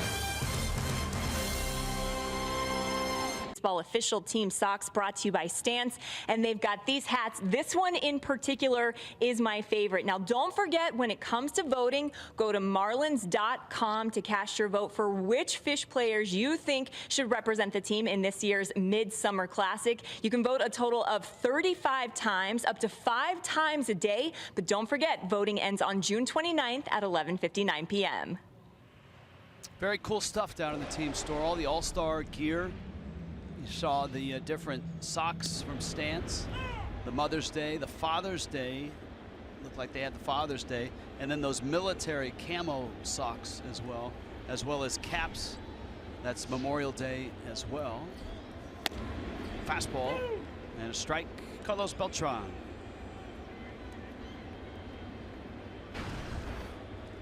Nick Wickren doing a good job getting ahead of hitters. It's coming into the ballgame a couple innings ago. Altuve and Correa will follow.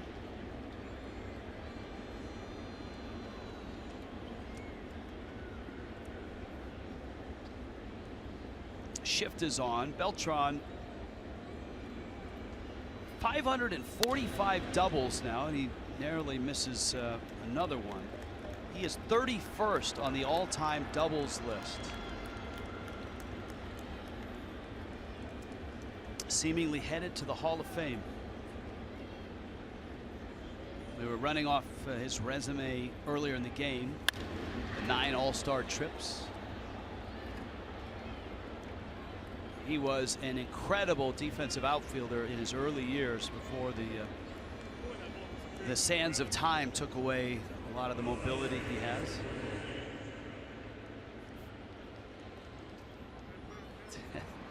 There you go, an Astros fan with a big hat. It's funny. No, still going? It's a big hat.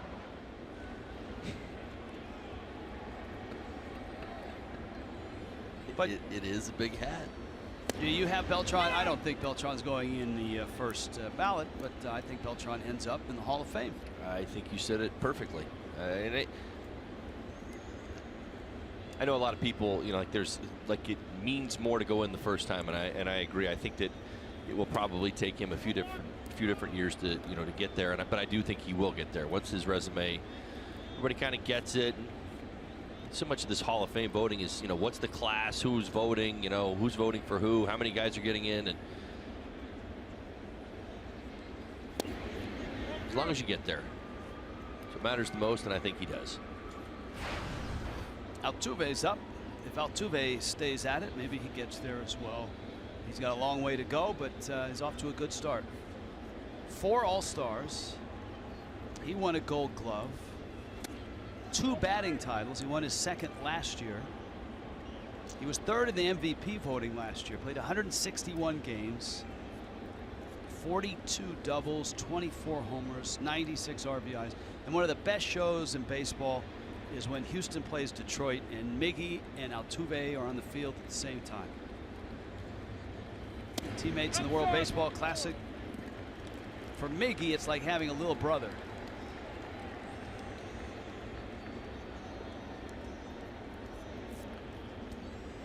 Altuve walks.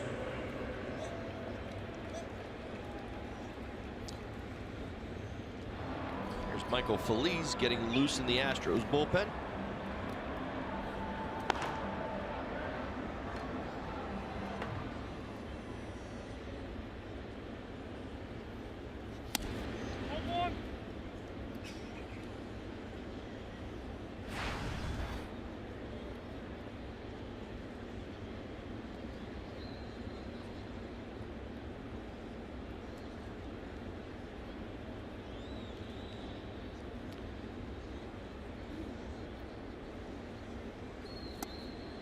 We were talking a little Altuve yesterday. We were both a little on the fence about him getting to the All-Star game, talking that his numbers this year were a little pedestrian to get here to the middle of May based on what he did last year. And He's now reached base 6 of the 9 times. So if he's going to make his push for that All-Star appearance, I think he's well on his way. He's been locked in all series long. And well, for a guy like Altuve, who was 3rd in the MVP last year, there's a carryover for the fan voting as well. There should be. So definitely benefits him, but again, it doesn't hurt to be hot as well. Remember when he first got to the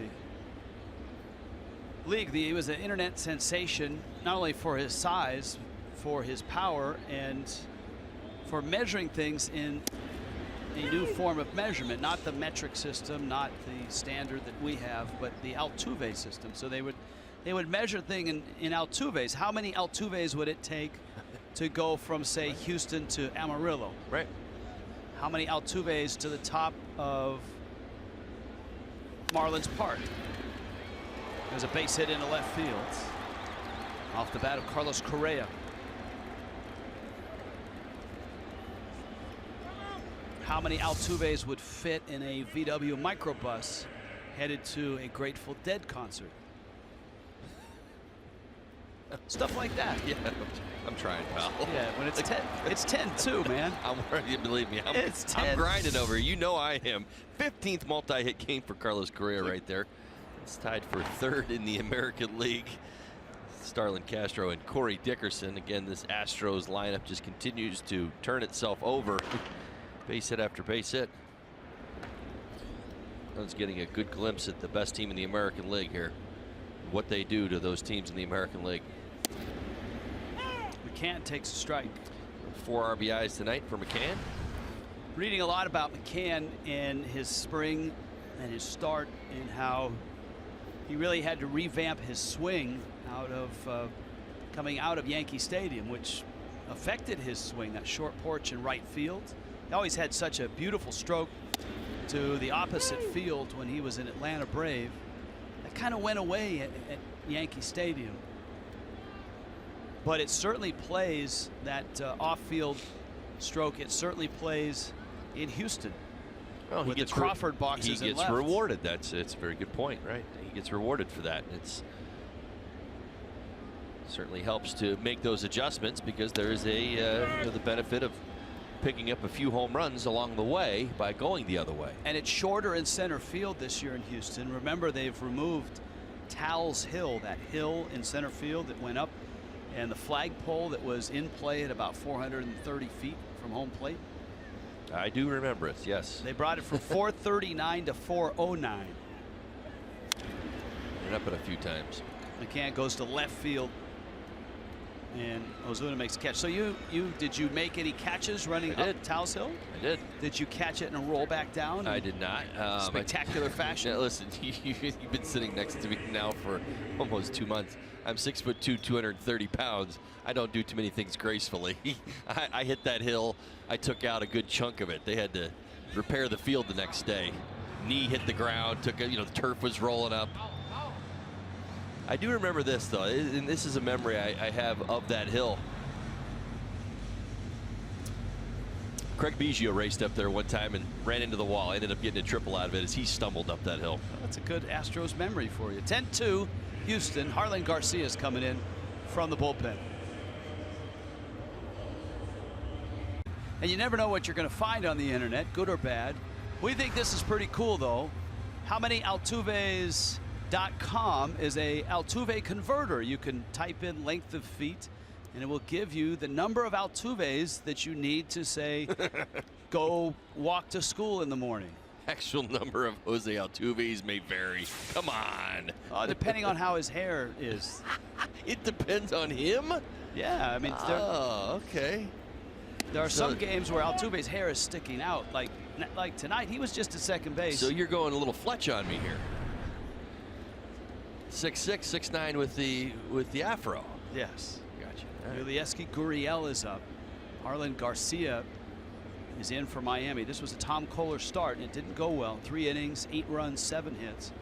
Nick Wickren gave up a Jake Marisnick 2-run homer. Marisnick homered also off of Kohler. And Garcia to face Gurriel.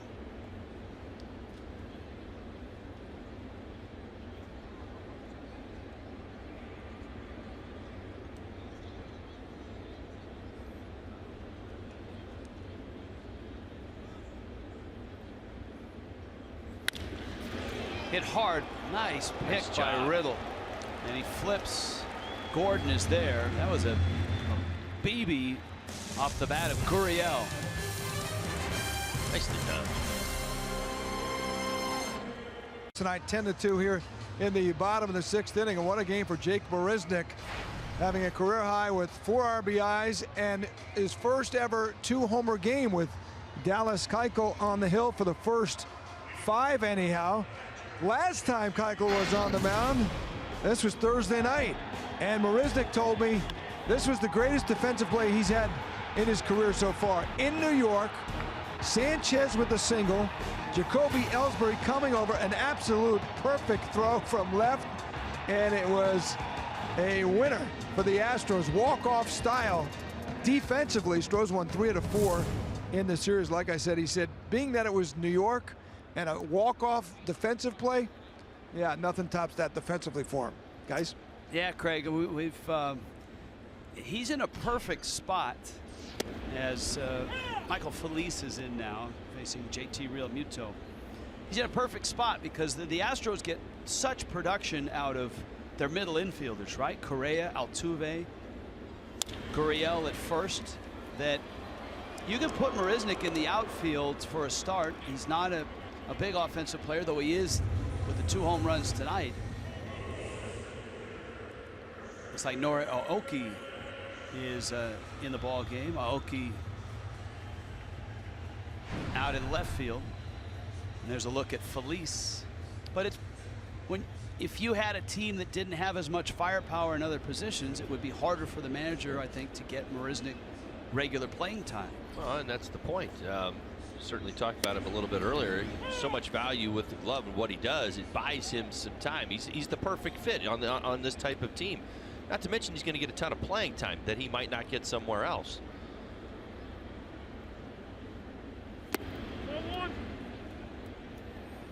We sure could use a Coors cold hard fact. Interleague hits. Miami has 3 on top of that list. The National League leaders. See it, Yelich, Gordon, and Bohr. The top of that list.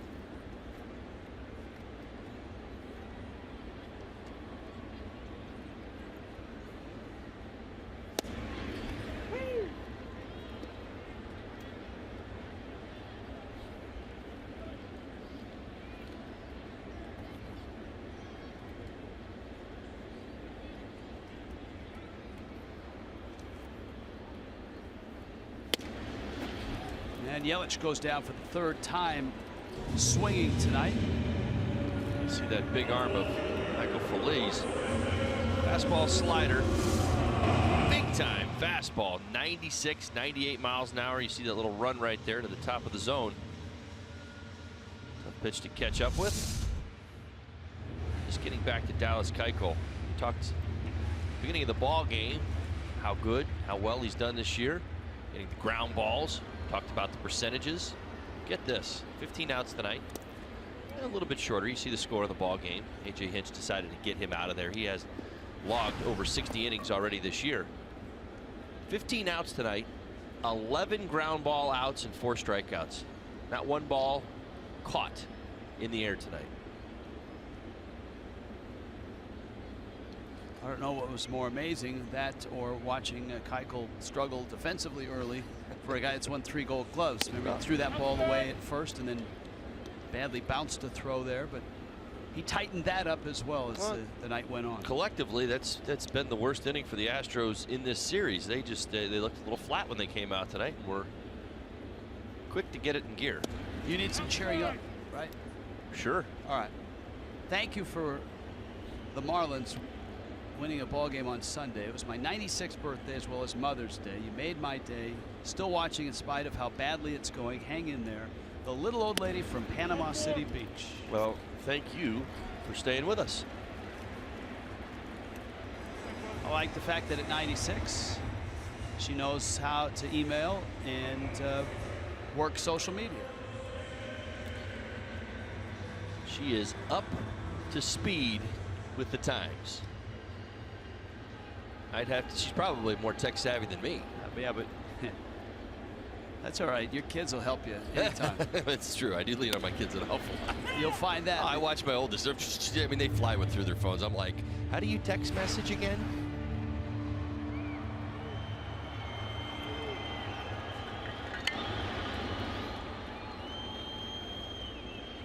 Stanton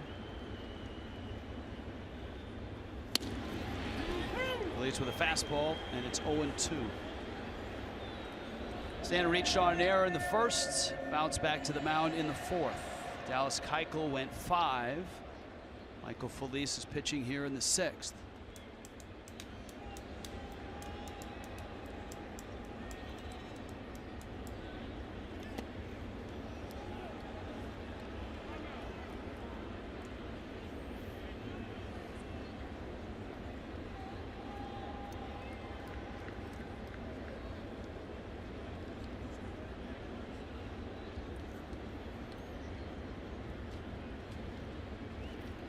Houston heads home to face the Cleveland Indians this weekend. Marlins, of course, in Los Angeles Thursday night.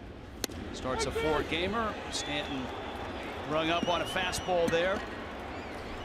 And the Marlins are done in the 6th. All Astros. As this game has gone along,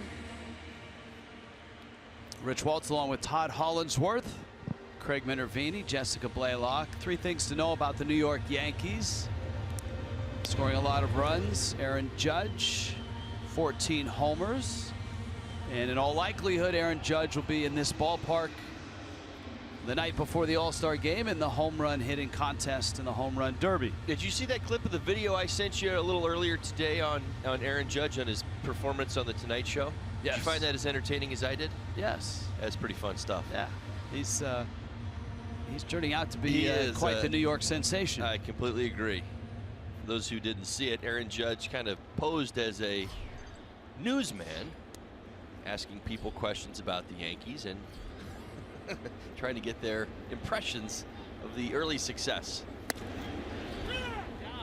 It's amazing how many people referenced the Judge without actually acknowledging the fact that he was sitting right next to them.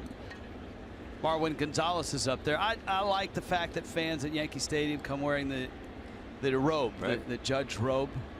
It's very nice. It's a great touch. I completely agree. A lot of fun. And I love the fact that he's embracing all of this.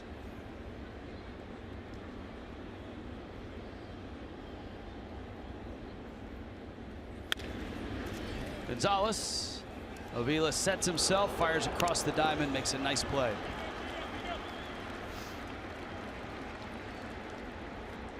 All right, Todd Hollinsworth, we've waited until the 7th for you and for this. Guns N' Roses returns to South Florida with their Not in This Lifetime tour. The legendary band storms into Marlins Park August 8th. It's your chance to enter the jungle. Get your tickets at marlins.com/GNR. Jake Marisnick has entered the jungle with 2 homers and now a ball in the gap. He's not stopping Marisnick on his way to second. The man can run. Oh, that was personal. Come on. So first double of the season to go with a couple of homers, and his former roomie out there in center field, Christian Yelich, ran it down. Well, I probably shouldn't have said that without asking him first, but I couldn't help but think it. I mean, who didn't, right? I mean, this is a 10-2 ball game right now, everybody, but he knows where his buddy is. He knows he's out there in center field. Look at the bat. See how quick he gets through the zone right there. He does not stop around first base. There was zero hesitation on this ball. He hustles himself into second. 3rd hit of the ball game. Wearing out a path to center field tonight, just to the left of center field. Here is Aoki, who came in the double switch for Beltran. And so the pitcher is in Beltran's spot, which is second in the order. 2 hitters away.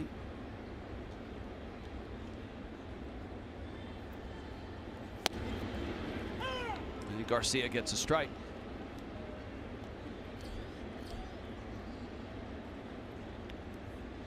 You see the multi-homer game from Marisnick, the first of his career. Career high 4 RBIs tonight.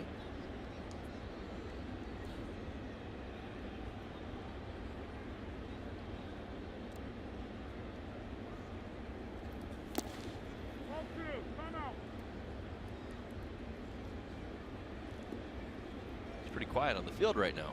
It is. You can hear the home plate umpire, Chris Siegel, Crystal clear.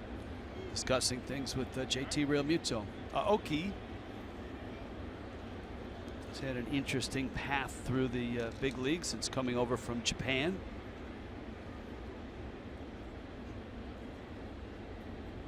It's his 6th year in Major League Baseball. He broke in with Milwaukee, was there a couple of years. Kansas City in 2014. Of course, the Royals that year got to the World Series and lost to the Giants. So the next year, Aoki ends up with the Giants, 2015. Seattle last year, where he hit 283, 24 doubles.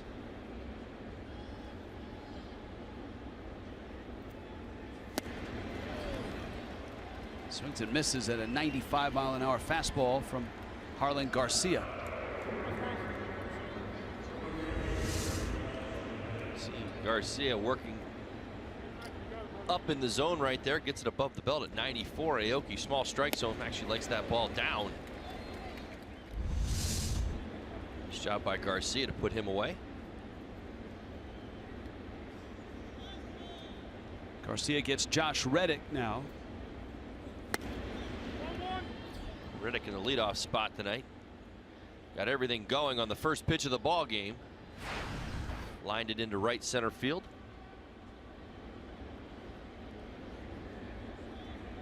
Set up what would be a 3-run first inning. The Astros have not looked back. They haven't looked back since leaving Palm Beach in spring training. Liner into center field, and Reddick's going to drive home Marisnick. So it's 11-2.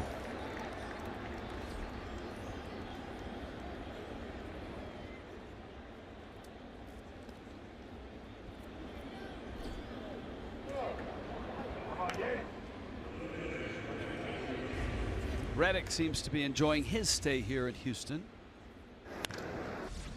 after finishing last year with the Dodgers, an injury-filled season.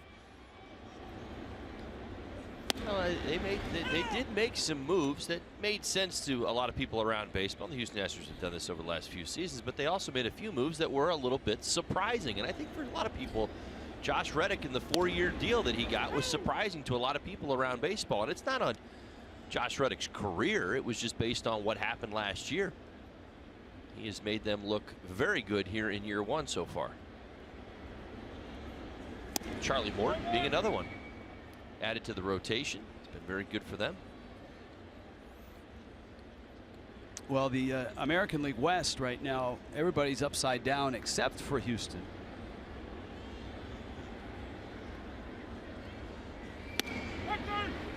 That is strike 3 called. Down goes Felice. Add another to Houston's total. Teams. How about the Cleveland Indians? Francisco Lindor. Pretty good ball club. A lot of people maybe surprised at 20-17. You see it right there. Half game back in the American League Central. I think a lot of people really believe they're going to end up running away with this division, but a bit of a slow start. And would you call it World Series hangover? It seems to happen to everybody nowadays. We see the teams that played in the previous year's World Series seemingly get off to what we would call a slow start in the following season. Some would say it's fatigue, especially when you look at pitching for those teams because of the extra month workload for the frontline starters and the frontline relievers. To that point, the Chicago Cubs at 18 and 19 have the 5th most bullpen innings. And remember that rotation that the Cubs have: Jake Arrieta, John Lester, John Lackey, They are so talented. 5th most bullpen innings in baseball. Tyler Moore bounces out to third. Hendricks. Goodness.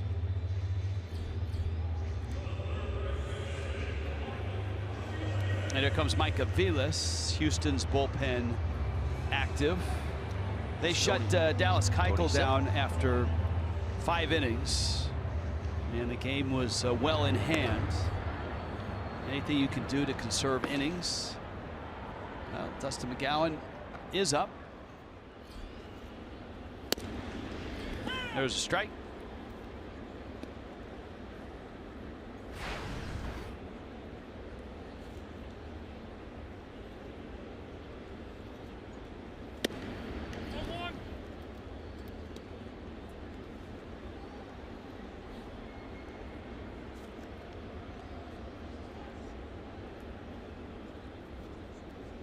Tony Sipp in the Houston pen. There he is, live from camera 12, working with us tonight. Camera 12. Up close and personal in the bullpen. Camera 12 is the camera that is rarely utilized. And when it is, it's usually in the Clevelander. I mean, literally in the Clevelander. He throws a split finger fastball. Good grip. There it is. That's camera 12. That is Jay.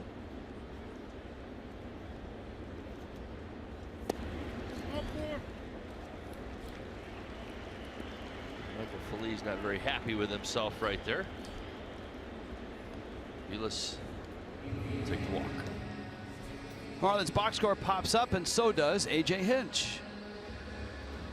Tony Sipp, come on down.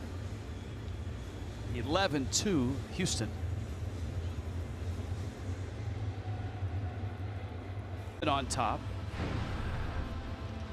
A variety of emails and tweets. Jim from Davie has this. When's the earliest a 10-run reel has come on in the season? If we can't see the 10-run reel, can we see Jessica and her attempt at eating a grasshopper earlier this year in Seattle? Many fans probably have not seen that. Many fans were asleep when that happened. Right? Didn't that happen late night with the fish? I don't necessarily need to see it again because I lived it, but for the enjoyment of all of the fans out there, I say let's play it. So you will sign the waiver? And I signed the waiver. Let's do it. All right, and appropriately you wore your grasshopper outfit. My grasshopper green. Grasshopper green. Like it. Like it. All right, well, we'll get there in a second. JT Riddle's up, and he's facing Tony Sipp. It's 11-2. Astros on this email and Twitter Tuesday have run away with this. Now, just some background on that. We were in Seattle, and that's the new food at the concession stand in Seattle were grasshoppers. And so the question for a couple weeks was, would Jessica try the grasshoppers? Riddle rifles one into the seats. And my partner Todd Hollinsworth said, well, hey, if she tries them, I'll try them. This is Jess eating a grasshopper. I just... No. It's just a bad effort right here. No, no, no, no, no. Yes. Chili sauce gets you, though. I will not be eating any more of these. I love that. This is like a Dr. Seuss book. I will not eat more of these grasshoppers. No, no, no. Well, she grabbed a thorax. Yeah, you don't want to start with a thorax. Maybe an antenna, but the thorax is... Maybe that was my mistake, but give me credit. I'm not a quitter. Even though the grasshopper was disgusting, I pushed through it, and I at least finished it. Riddle swings and misses. Well, Jess, I was in the booth when they brought him to the booth, and Todd just dug right in. Eating the leg. And crushed him. He really did. He said, what part do you want me to try? And I actually, when I first opened it up, there was a head with antennas sitting at the very top of the pile. I think that's what I gave him first to try. But then, Todd, you seem to have a like for the grasshoppers because you went that several times. Did you hear that? There's a little explosion right there. That was the thorax that I found. That's the worst part about it. Well, inappropriate now. We're talking Seattle, and Ichiro is up. Todd would wash that down with a fine craft Northwest beer. A little pale ale, I think. I will say. From the Pyramid Brewery, right. and that helps the thorax go down. That chili sauce was hot, though. Oof. Spicy. Ichiro guides a ground ball out to second. Altuve gobbles it up and gets him at first. And Miami is done in the bottom of the seventh. No, no, no. Yeah, there you go. Tomorrow, Lance McCullers, Jose Urena. Marlins live at 11:30. Set your device, your timer, your tablet, your watch. That's an emotional Lance McCullers.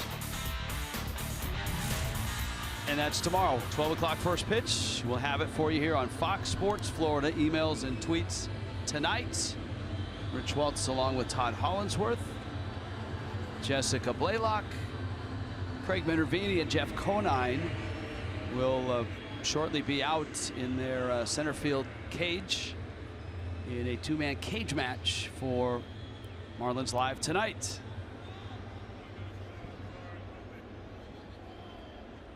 Changes. We saved that shell from spring training, I think. Just throw them up there. Tyler Moore in left, Ichiro in center, Mike Aviles is in right.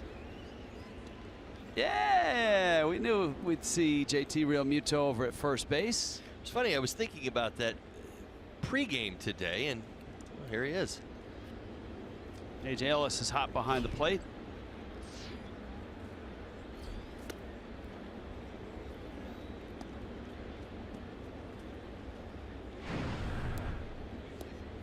And Dustin McGowan is in.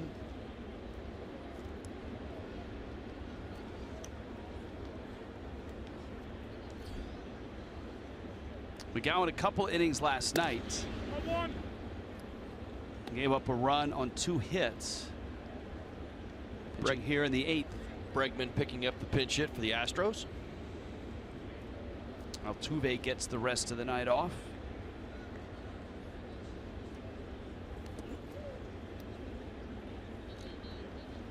Washington Nationals are beating the Pirates right now, 6-1 in Pittsburgh, bottom 7.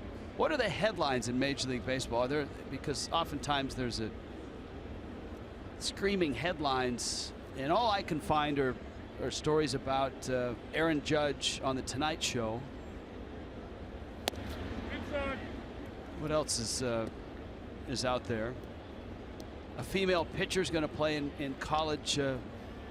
In a college league this summer. Theo Epstein calls for calm as Cubs find their footing. The Pirates signed an 18-year-old pitcher from China, Hai Cheng Gong. We heard about him when we were over in Japan, the World Baseball Classic.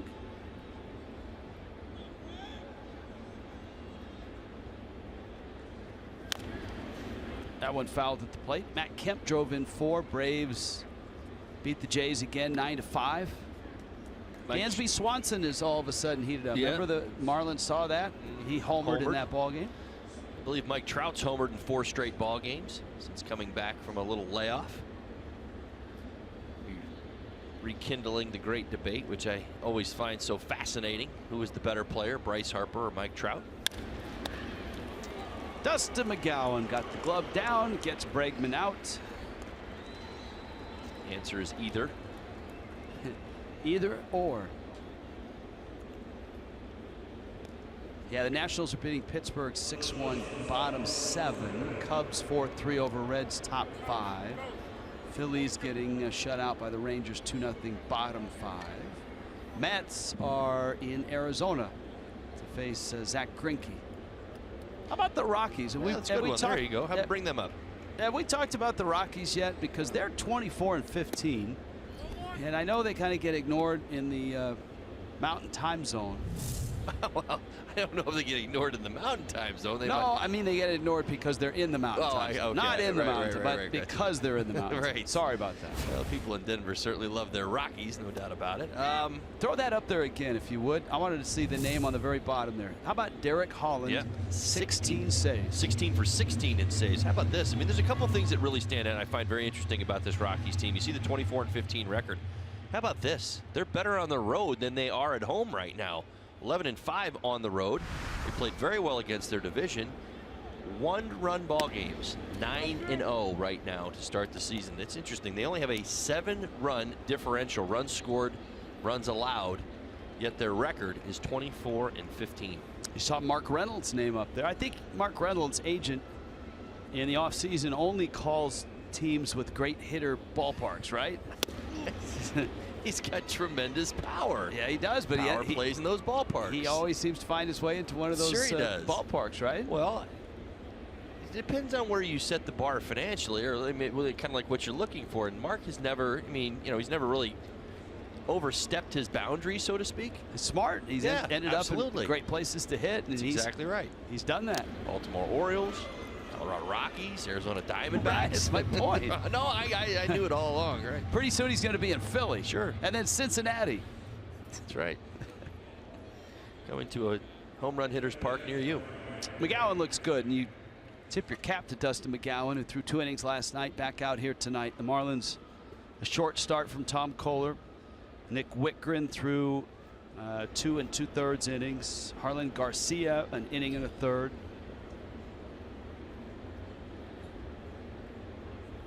And the Marlins having to piece this together, and McGowan works a really nice inning. A little soft toss over to JT Realmuto at first.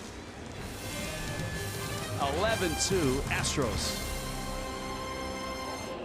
8 in Miami. D. Gordon coming to the plate. All right, Todd Hollinsworth, this will be fun for you going back as a broadcaster. Yes. Dodger Stadium. And the Dodgers are 22-17. 2 games back in the National League West. Well, they're looking to find their stride. Certainly some things that stand out. They have Clayton Kershaw. They have a good team. They got some good young players. Cody Bellinger, Corey Seager. They have not hit their stride yet. You see that team ERA. They can pitch, lots of depth. Offensively, they've had their struggles, I guess, at times. You'd say compared to last year, a little bit better against the lefties, but that's definitely one thing that stands out. Very left-handed lineup. Justin Turner, who's their big right-handed bat, is off to a fantastic start, hitting up near 360 this year. There is Alex Bregman. Justin Turner, one of the more incredible transformations in baseball over the last few years, from, I don't want to say Punch and Judy, but an inside-out hitter who was barely hanging on, released, I believe, 3 times by major league teams. And now, whether it was Kevin Long and with the Mets, I don't know who transformed his swing. All of a sudden, a power hitter and a star. And as you pointed out, you just used the word slugger. Yeah. I don't think the word Justin Turner and slugger were ever used in a sentence before maybe 2 years ago. Well, I was just thinking back to his time with the Mets, and even what his role was with the Mets. You see him now; he is a star. D. Gordon is in the National League. 1 for 3. And he pulls it. It's a foul ball. First base umpire DJ Rayburn made that call. Counts 1-2.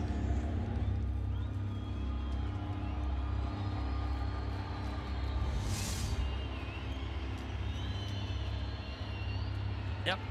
Foul ball.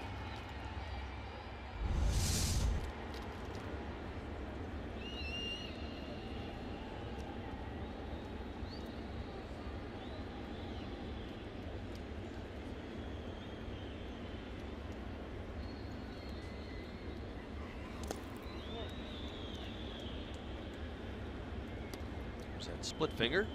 Tony Sipp, we saw him throwing it in camera 12 an inning ago. We've had actually a couple of tweets about camera 12 and how does a camera person draw that assignment. Who decides which camera person gets camera 12? Liner to right. Reddick, a sliding catch. Yes, he's won a Gold Glove back in 2012 with Oakland.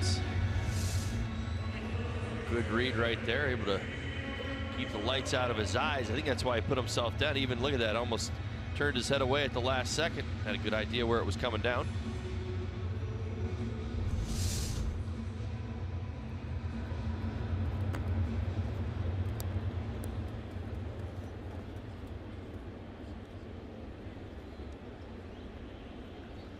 Christian Roberts is our critically acclaimed director.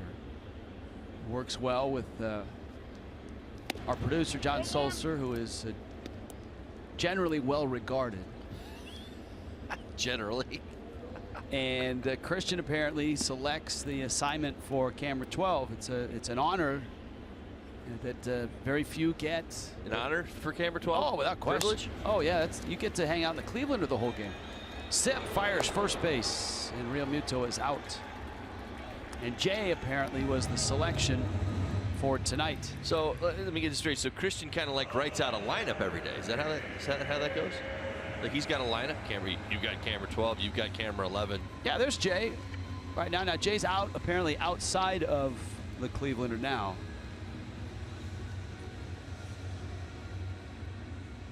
We would suggest maybe going back in the Clevelander, but then again, we're not the critically acclaimed directors that Christian Roberts. Well, I have a lot of questions about the draw, so remind me. I'll have to ask Christian tomorrow. Real Muto out number 2. It's plenty of time on the flight to Los Angeles, pal. I'm curious about the draw. Like, can Christian be bribed to a better draw? That's against Fox policy. Oh, is it right? Even discuss those. Ellis fouls it back. Ellis hitting in the 3 spot.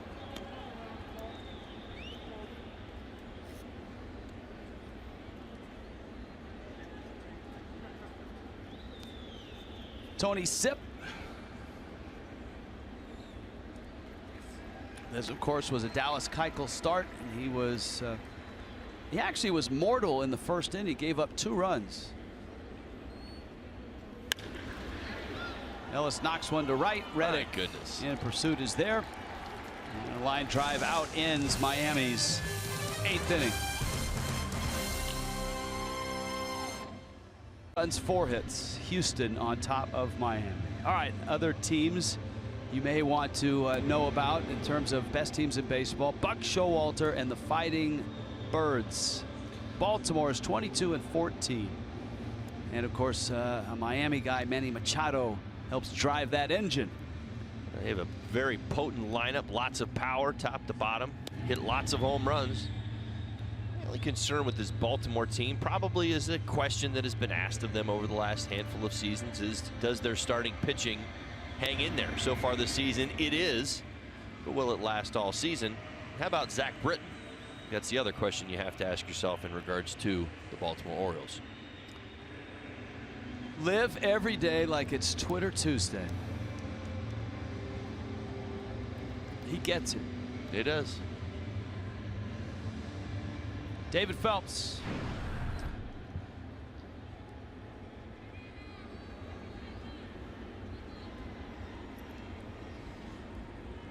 Phelps gets Yuri Gurriel. Breaking ball starts the at-bat. Gurriel, who wrecked the night last night for Miami with a grand slam in the 6th. Also had a double. Tonight is 0 for 4 on a night where the Astros have a dozen hits and 11 runs. Let's jump in on the great work that David Phelps has been doing over his last 9 ball games. Absolutely outstanding. Not a lot of run in those 9 outings.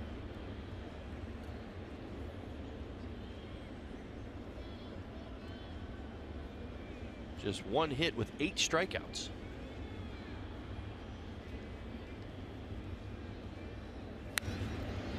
Gurriel has a kind of a unique stance, especially when you watch from center field. Sometimes you'll look in to see who's up, and you won't quite notice or recognize the batting stance. But from center field, if you look through the pitcher's view, you know it's Gurriel because he turns his back so much that you can read his whole name. Look at that. Not often that you can see both numbers and the name of a hitter. Well, it really has that front shoulder turned in. In some ways, you can almost say wrapping the bat, but it's not. It doesn't have to be a bad thing if it works for you. And you see how he opens up his front side there. Hey, it works pretty well for him. Yeah. Well, I mean, that's it. And here's the thing. I know so many young coaches, you know, different things. I was told many times as a young man, even in the minor leagues, you want to keep your shoulders square.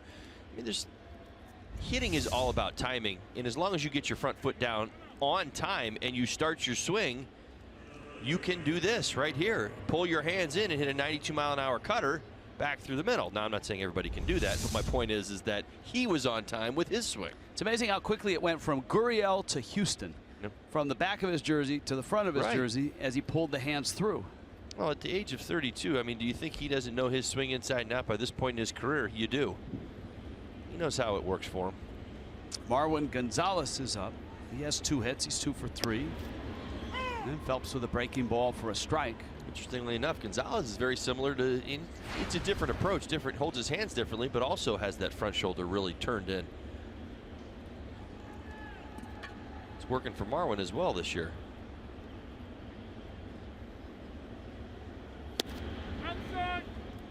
See, he doesn't actually start there nearly as much, but as the pitch is on its way, that front shoulder really starts to close.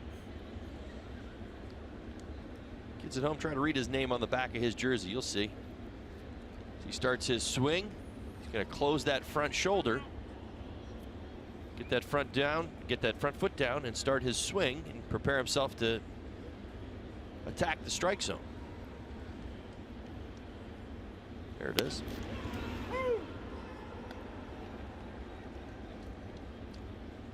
One and 2.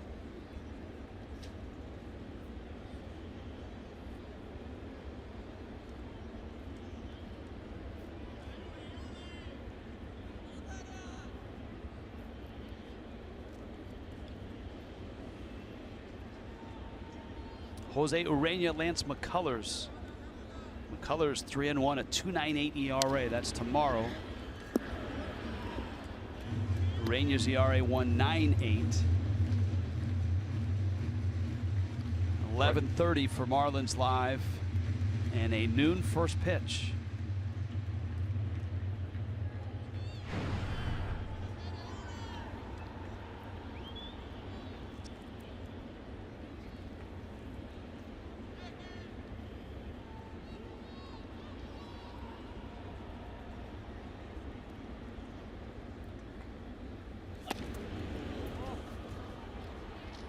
Pitch misses in. It's 2 balls and 2 strikes.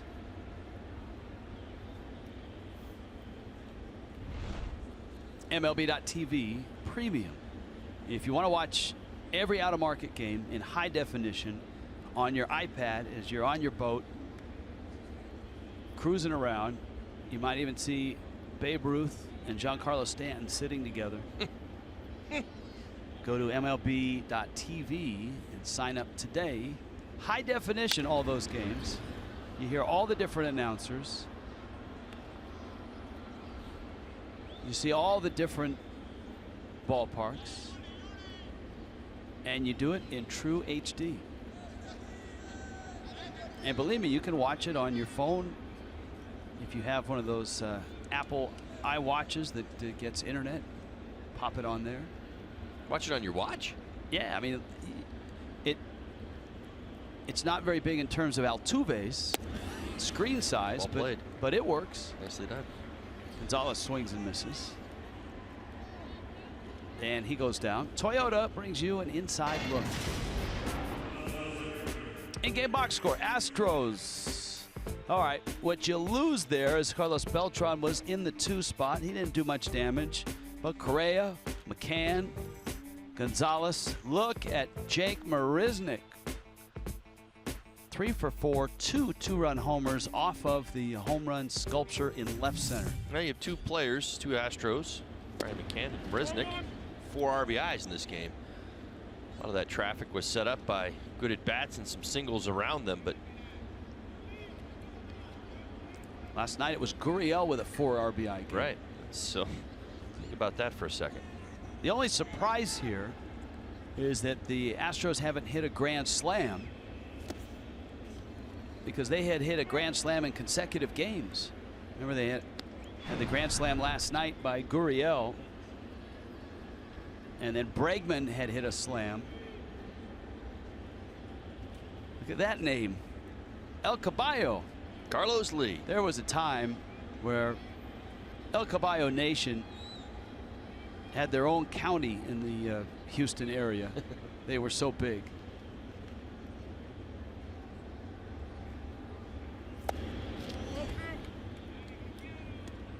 Carlos Lee had a lot of grand slams. That's a John Chimchuk. He may have even had one for Miami. El Caballo Nation was a great rooting section with the guy with the wild mustache in Houston. Mm-hmm. Lance Berkman's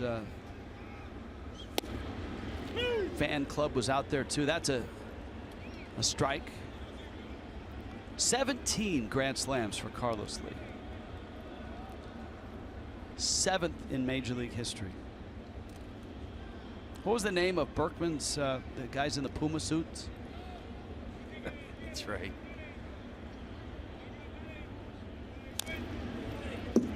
I remember the day Craig went out there and donned not the entire Puma getup, but he had the gloves on, the Puma gloves. Big Puma.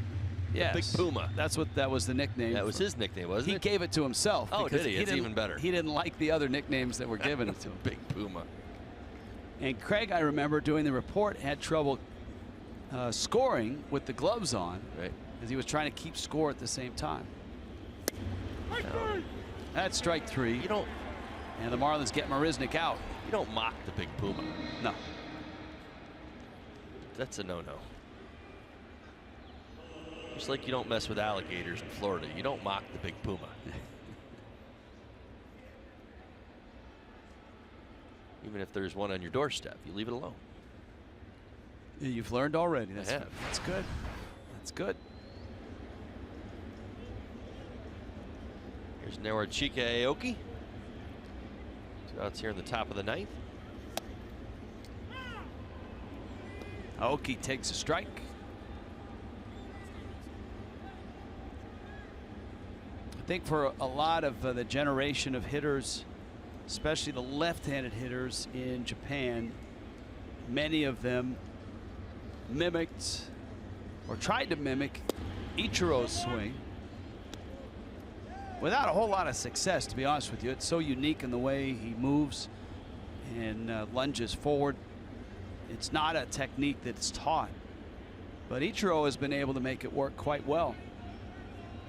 Mostly his pre-pitch stance was one that was copied. That one is out of the reach of Gordon and into center field. Aoki has a hit. Gurriel ends up at third base.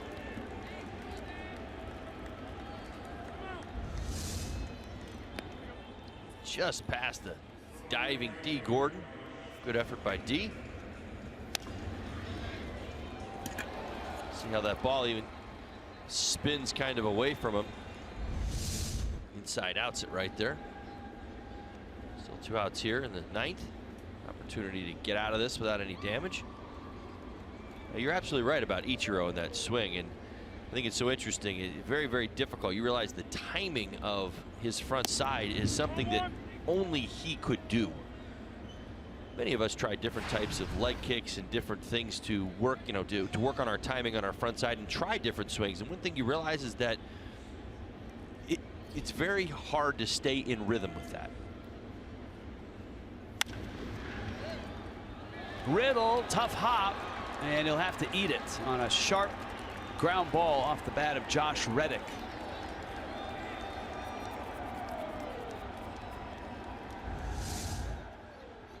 Well, able to get himself in front of it. You see the hop right there, kind of comes up as hard as it was hit, jumps off the heel of his glove right there. Not able to get his hands up with it. That'll be an error. So an error on Riddle. Error on Riddle, yep. It's 12-2, Houston on top. By the way, the Lance Berkman fan club was the Little Pumas. That's right. Out in center Little fields at the juice box. Minute Maid Park, right? Yes.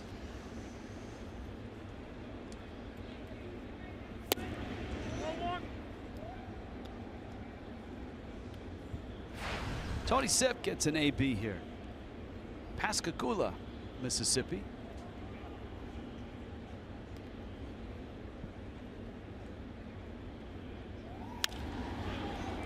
Sipp with a little pop out in the shallow center. Gordon's out. Ichiro's in. Ichiro makes the catch.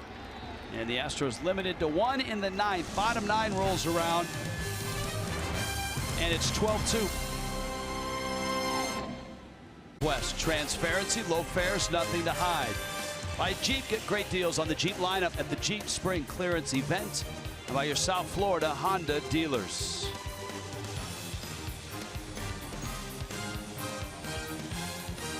(12-2), Houston on top.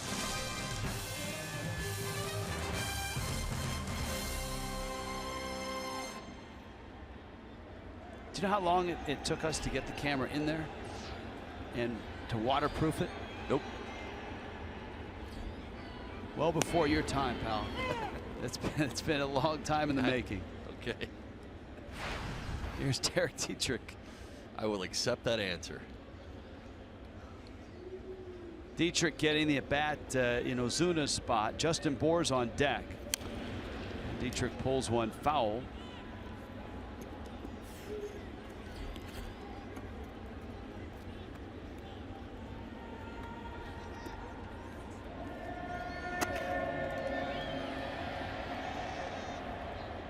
And the count 0-2.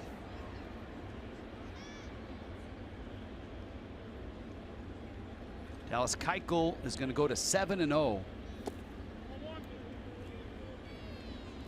Keuchel gave up 2 runs, both of them earned. 5 innings of work. Michael Felice went an inning and a third. This is Tony Sipp into his 3rd inning.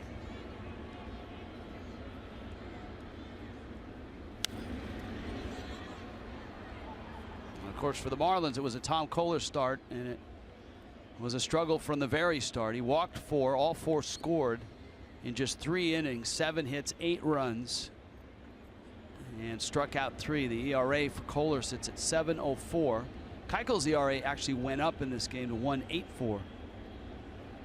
Nick Wickren, Harlan Garcia, Dustin McGowan for an inning, David Phelps for an inning as well.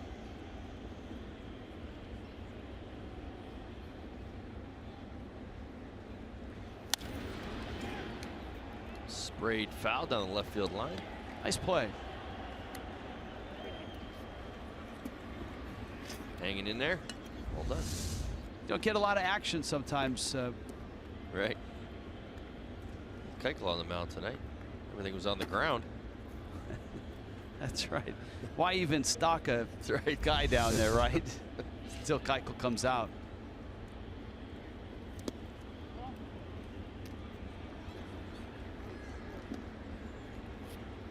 Looks like his rotator cuff's hurting. Let's hope that's not the case. He's ready to go. He's on his game.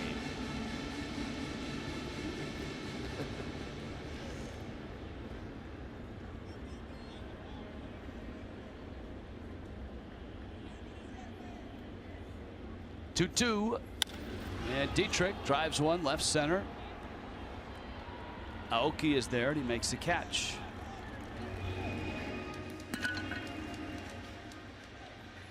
Here comes the hot hitting Justin Bour. Pick up in a bat here in the 9th. Yeah, Bour has been hot, that's for sure. 3 for 4 last night with a homer and a double. Bour homered as well on Saturday and on Friday, and then all the way back to Wednesday. He's been having much better at bats against lefties, though he pops this one up on the infield. Gurriel drops it. Sure did. The gnashing of teeth. Well, he seemingly was underneath this pretty well, ready to make a catch right there, and just kind of catches it off the end. You even see that second hand up there to help him secure the catch. And I'm sure somewhere there's a 12-year-old who turns to his mother and maybe father and says, see, look, even happens in the major leaguers leagues. will do it. He did everything right, other than, well, I mean, I'm not going to dare say he wasn't right underneath the baseball, but you saw the second hand up there. This wasn't Gurriel showboating or trying to, you know, make a special one-handed catch. Tyler Moore fouls one off. Moore getting the start tonight against the lefty Keuchel. Has bounced out on the ground all 3 times up. Weird lines tonight for the Houston Astros. 12 runs, 14 hits, 3 errors. It's not turned into a lot of offensive production for the Marlins. 2 runs they scored in the first inning. Astros have scored in 5 innings tonight. Excuse me, 6 innings tonight.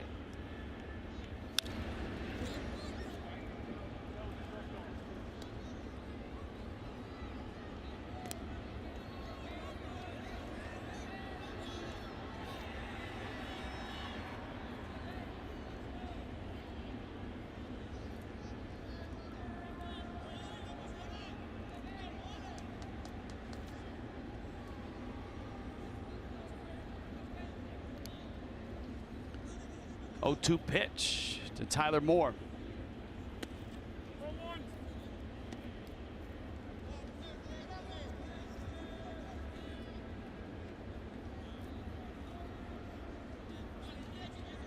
This has been a struggle at home for the Marlins. Obviously, this stretch of 2.5, 3 weeks has sent them to the basement of the East.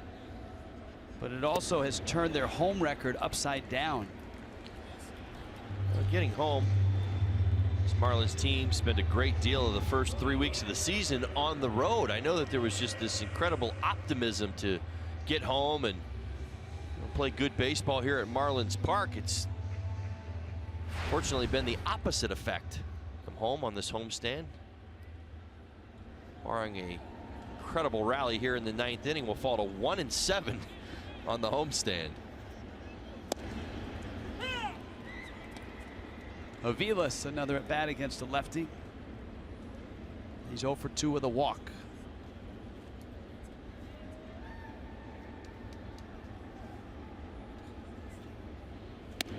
Oh, no.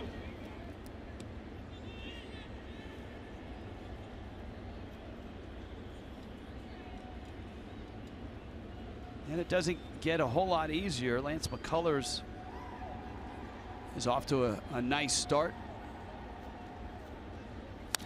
One of the good quality arms in the American League. Oh, most definitely. Big breaking ball. Very good. One of the better breaking balls in the American League. High velocity to go along with it. High energy guy.